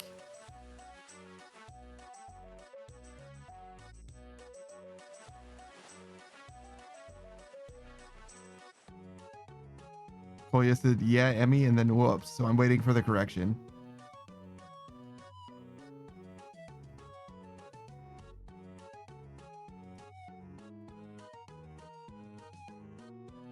This is a long correction.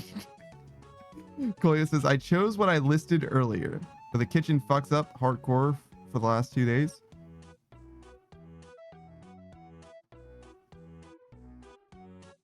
I think if I piece together the cryptic puzzle that you've presented me with, my understanding is then you pick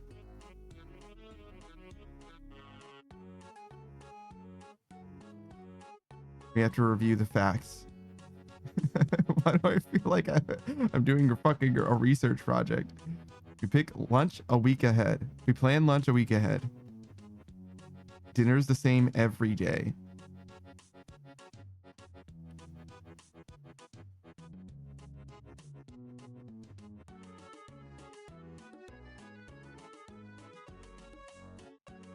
I don't know how to marry these facts together, Koya. I don't understand.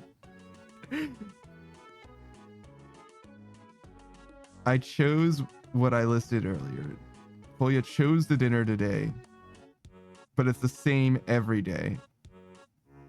Maybe you plan lunch and dinner a week ahead, but I feel like I said that and you were like, no, we only do lunch a week ahead. Koya says you choose what you get for breakfast and dinner every day,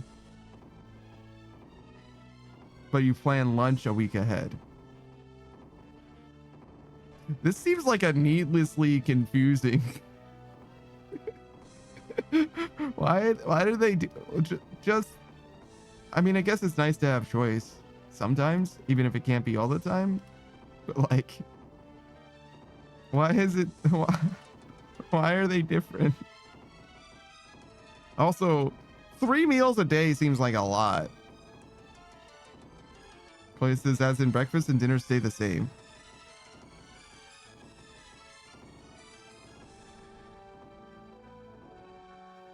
I think by stay the same, you mean you have the same choices for breakfast and dinner every day.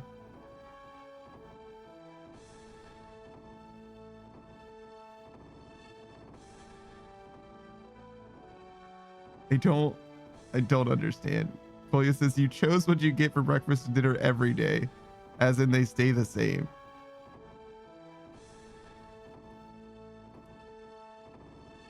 I don't understand. Are you like letting them know that they're fucking up your food, by the way? Because if they fuck up your food, that means that somebody else is probably getting your food, right? So if it's the same every day, despite you choosing it. I don't understand. I don't know why I don't understand. It doesn't seem like it's that complicated. Maybe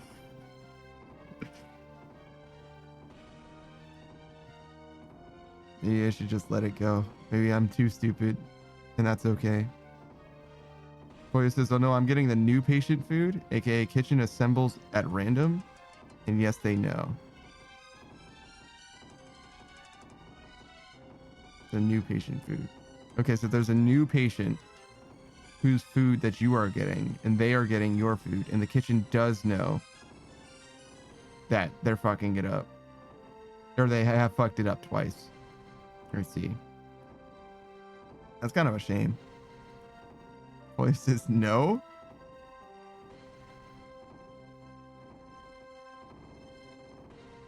I don't know how I could have fucked that one up. It seemed pretty cut and dry to me that time. What did I do wrong? I don't understand.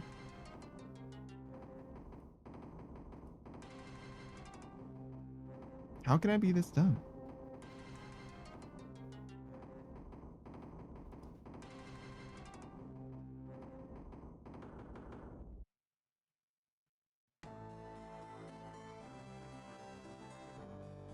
Koya says every new patient has no choice in the first 2 days, and the kitchen chooses at random. After that, your choice has been implemented in their system, and after 1 day of my chosen foods, the kitchen blindly puts it together again.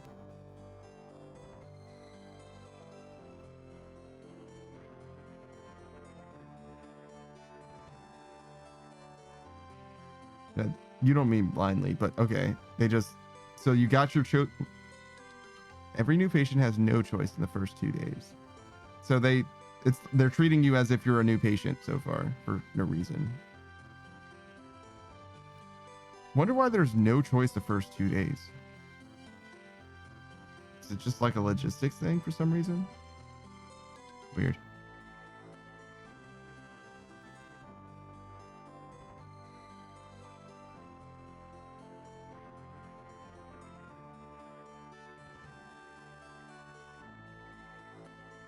So it's not that they're mixing you up with someone else.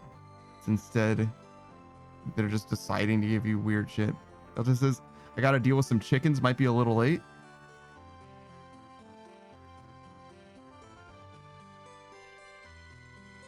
What kind of life does this man lead? Like, fuck does he mean he has to deal with some chickens? What the fuck?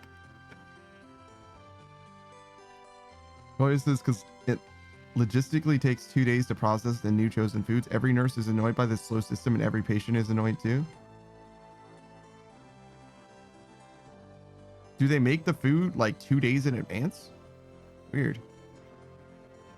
How much effort does it make to take to make cream cheese, Gouda, and bread? The soup I can get, that might take some time. But bread, bro? Cheese, bro? You didn't fucking make the cheese, you purchased that shit. No, ain't no way they made the cheese in-house. And if they did make it, 2 days is certainly not enough. Toya says it's the IT.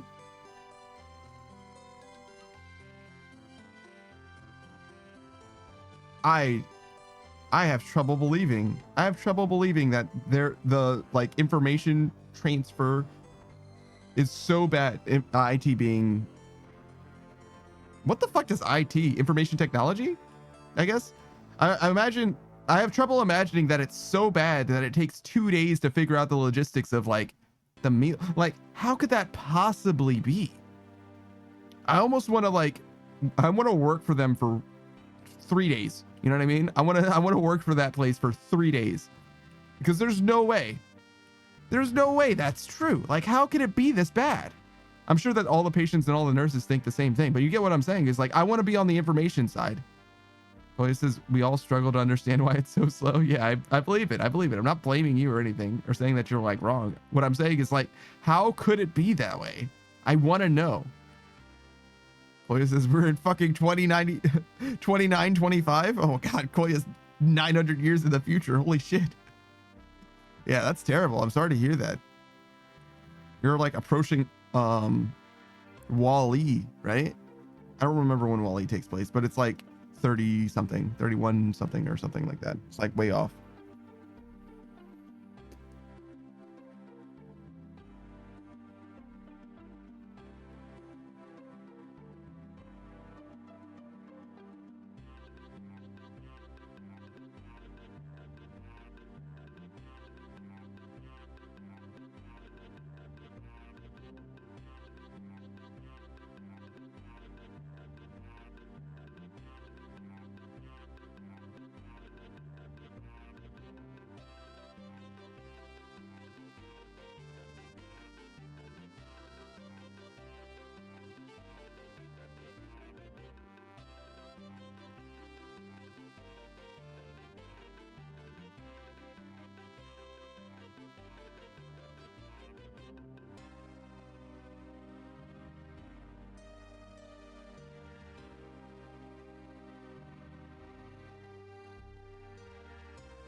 Sorry, I'm thinking about desalination plants, where they remove salt from the ocean water so that you can make potable water.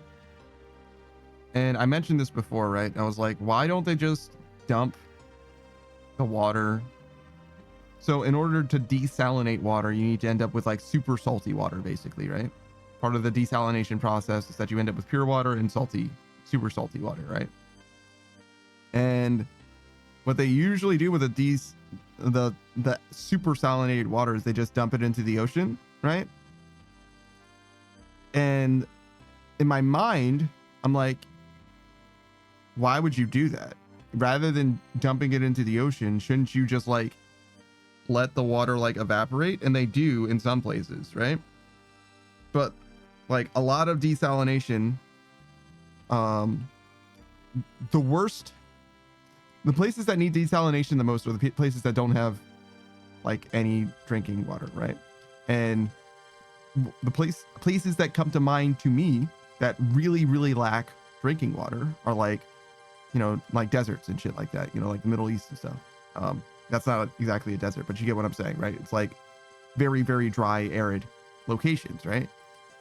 And to me, if there's like a really dry, arid place, you should be able to just like dump the water in a place where it can just like, you know, very quickly evaporate up. Maybe there's just like way too much water being, you know, desalinated. Maybe the super salinated water just would like overtake. There's just no fucking way that's true though. Like there's so much desert. I guess the logistics of like transporting the water would then be the thing, which is what an evaporation pool even is, right? Like they're just, that's why they have those, because they're making it so that it is able to sustain the amount of water that they're actually using.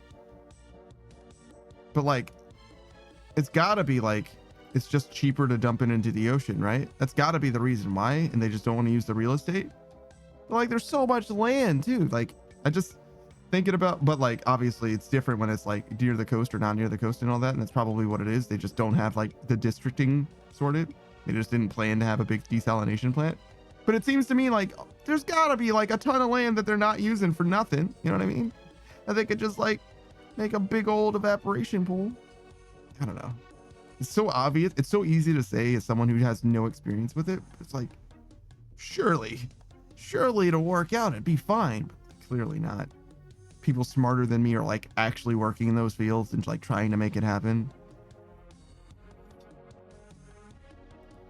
It's like, it seems so obvious. Like, clearly you just want to just let the water that's super salty, just dump it somewhere where it can evaporate and just leave the salt there. Just leave the salt. It's fine. Just take the salt, extract the salt, get it out of there. You know what I mean? The water can transport the salt and the water that you want to evaporate to wherever you need it to go in order to do that. And it's like, yeah, that's called an evaporation pool. You're describing evaporation pools. Like, yeah, okay, fine, but like, why doesn't it work? And it's like, well, no, it does work. They just it's expensive and it doesn't work everywhere. You know what I mean? Like, you can't do that in all places. They thought about it. They know. They're not dumb. You have to trust that people are not stupid. It really seems like they're stupid, but you got to trust that they're not stupid. And they thought about this and they know. But it seems like it's got to be wrong. And then you get in there and you like work there for 15 years. And you're like, oh, okay, yeah, no, this is as good as it could be. You know what I mean? It's like, oh yeah, no, they knew what they were doing. And this is the thing that makes sense to do. You got to just, after a certain point, you just got to trust.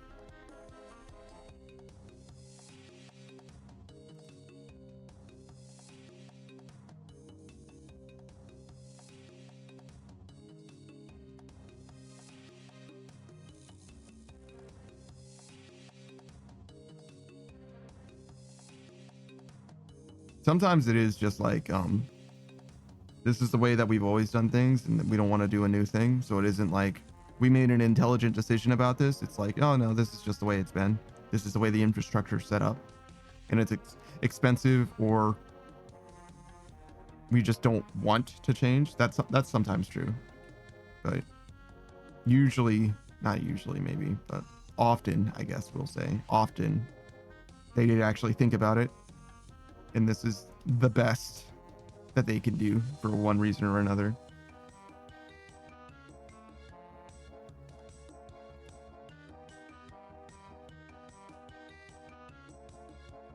Why did that happen? It's so strange. Hey, Spot. I had a napkin on my desk and it just got a bit of an air current and like wafted a little bit, which is only weird to me because I've been sitting here this whole time with all the fans that are on, and like nothing changed, right? But suddenly the air was directed in that path to like move that napkin that's been there for like an hour or whatever. And I'm like, why did it suddenly move now when it didn't move at all before? How does fluid dynamics? How do fluid dynamics work? How could it suddenly move now when it never moved prior? I don't understand.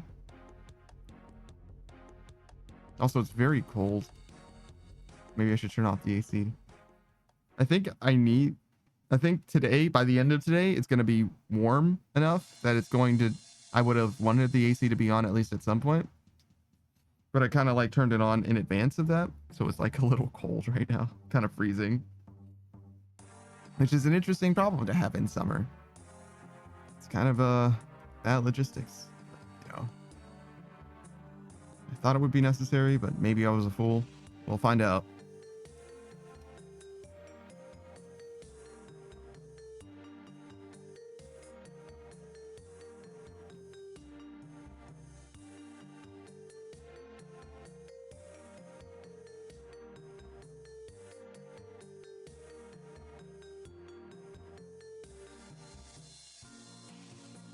Can't believe Delta's chicken chasing.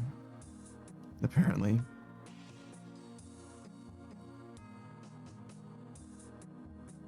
They gave you the name Chicken Chaser in the game Fable, where you play as like a hero that's like saving the world or whatever, because they expect you to hate the name Chicken Chaser and immediately change your title to something else, which I think is a great game design choice.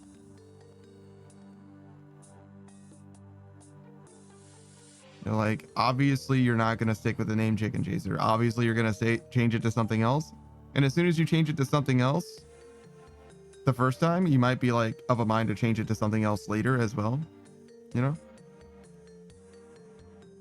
I don't think your title matters very much, except when people, like the ambient mobs, refer to you by it.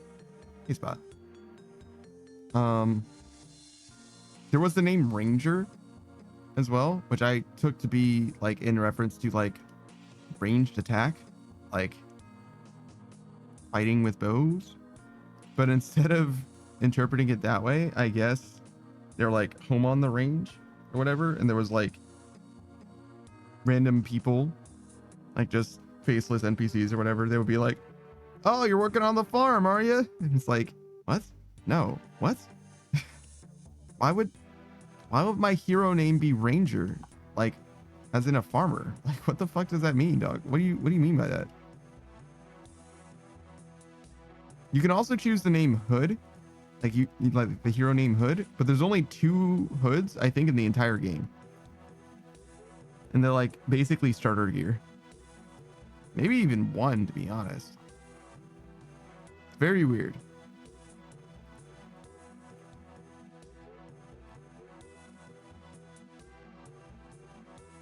There's a good amount of choice in Fable. I don't know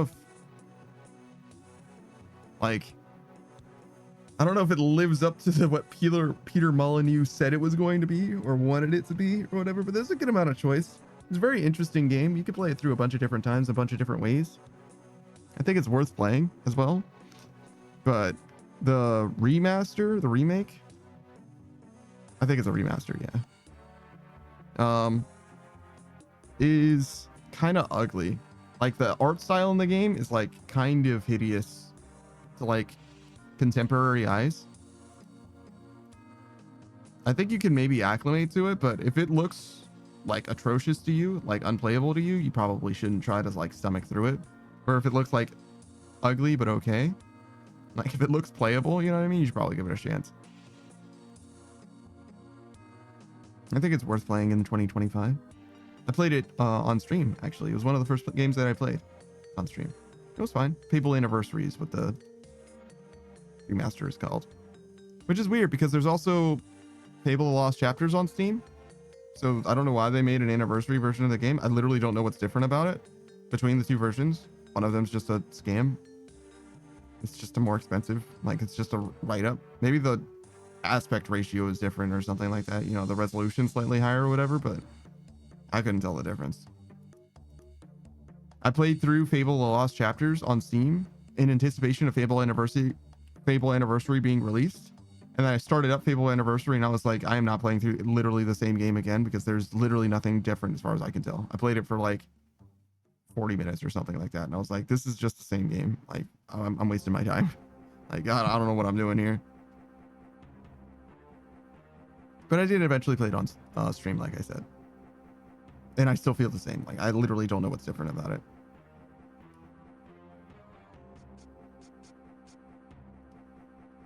I had a good time though. That was those were some of the first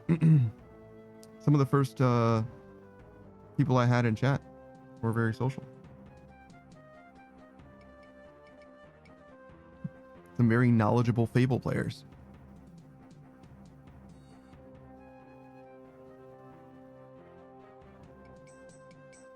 Which was cool.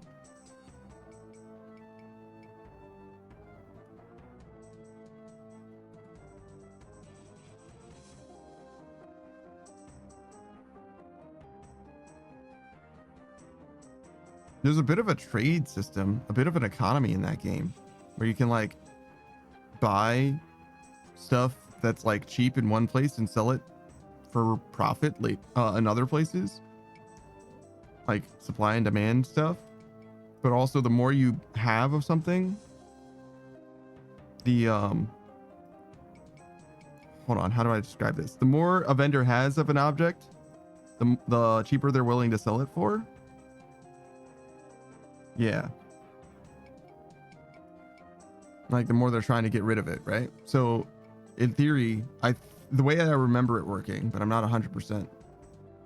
The way I remember it working is like you could sell them like thousands of like, say like regular carrots, right? And they would be willing to sell it. You could sell it to them when they have no carrots for like 3 or 5 gold or whatever. And if they had, after they got all of those carrots, they'd be willing to sell it to you for 1 gold, right? So you could buy all of their carrots for 1 gold and sell it back to them for 5 gold or whatever, right? And they have like there is no like budget. There is no like, you know, vendor, like shop, you know what I'm saying? Like shop currency. Like they don't have like a bank amount. So they would just be able to trade you infinitely. You could get infinite gold like very easily that way. That's how I remember it working. I wasn't able to recreate that on stream. Except there's a bit of an exploit, a bit of a cheat that you can like basically trick the game into selling. How do I describe this? Like you trick the game into thinking that the number of the item that you're selling. Okay, so say you have 500 potions and, you know, 5 carrots, right? You can trick the game into thinking that when you're selling those 5 carrots that you actually sold them 500 carrots, basically. So now they have 500 carrots in stock and you can buy those 500 carrots, right? And you can do that again so that you have now 1,000 carrots, right? And then at some point, so like you're able to like buy stuff from them that way, but you could also do it so that you're selling. Yes.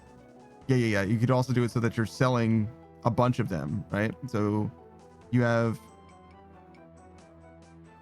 oh God, I guess I'm stupid.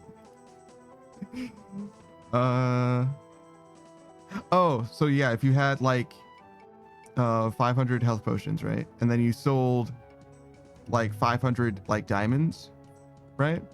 They would end up with 500 diamonds and you just wouldn't buy the diamonds. You could use those, but you could buy like 1 diamond back or whatever, right? And then you could sell 500 diamonds again by using the 500 health potions that you have, basically, and generate like infinite money that way, basically. That's kind of what I mean. I'm like a little bit stupid and it's been a little long, so I like don't super duper remember, I guess, the logistics of it, but that's the idea. It's basically you can make money just by having enough of an item and like tricking the game into thinking that you're selling a certain amount of a different item, right? It's pretty interesting, but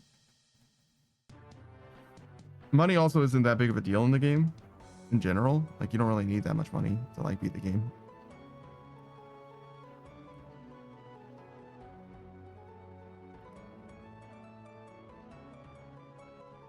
There are some things that are worth buying though. And I guess it would be not like difficult, but like you probably wouldn't be able to make too many big ticket purchases in the game just in the normal course of the gameplay. So you would have to do something in order to generate money at some point. So it's nice to be able to subvert that, you know, just skip the grind with a nice little exploit. And it's a single player game, so no big deal. Just saves you time, basically. Oh, I guess it's time. Okay, time to go. Right. I shall leave too. Yep. Thanks for hanging out. Talk to you later, man. Enjoy. Mm-hmm. Okay, we'll do this. All right. And shut this joker down.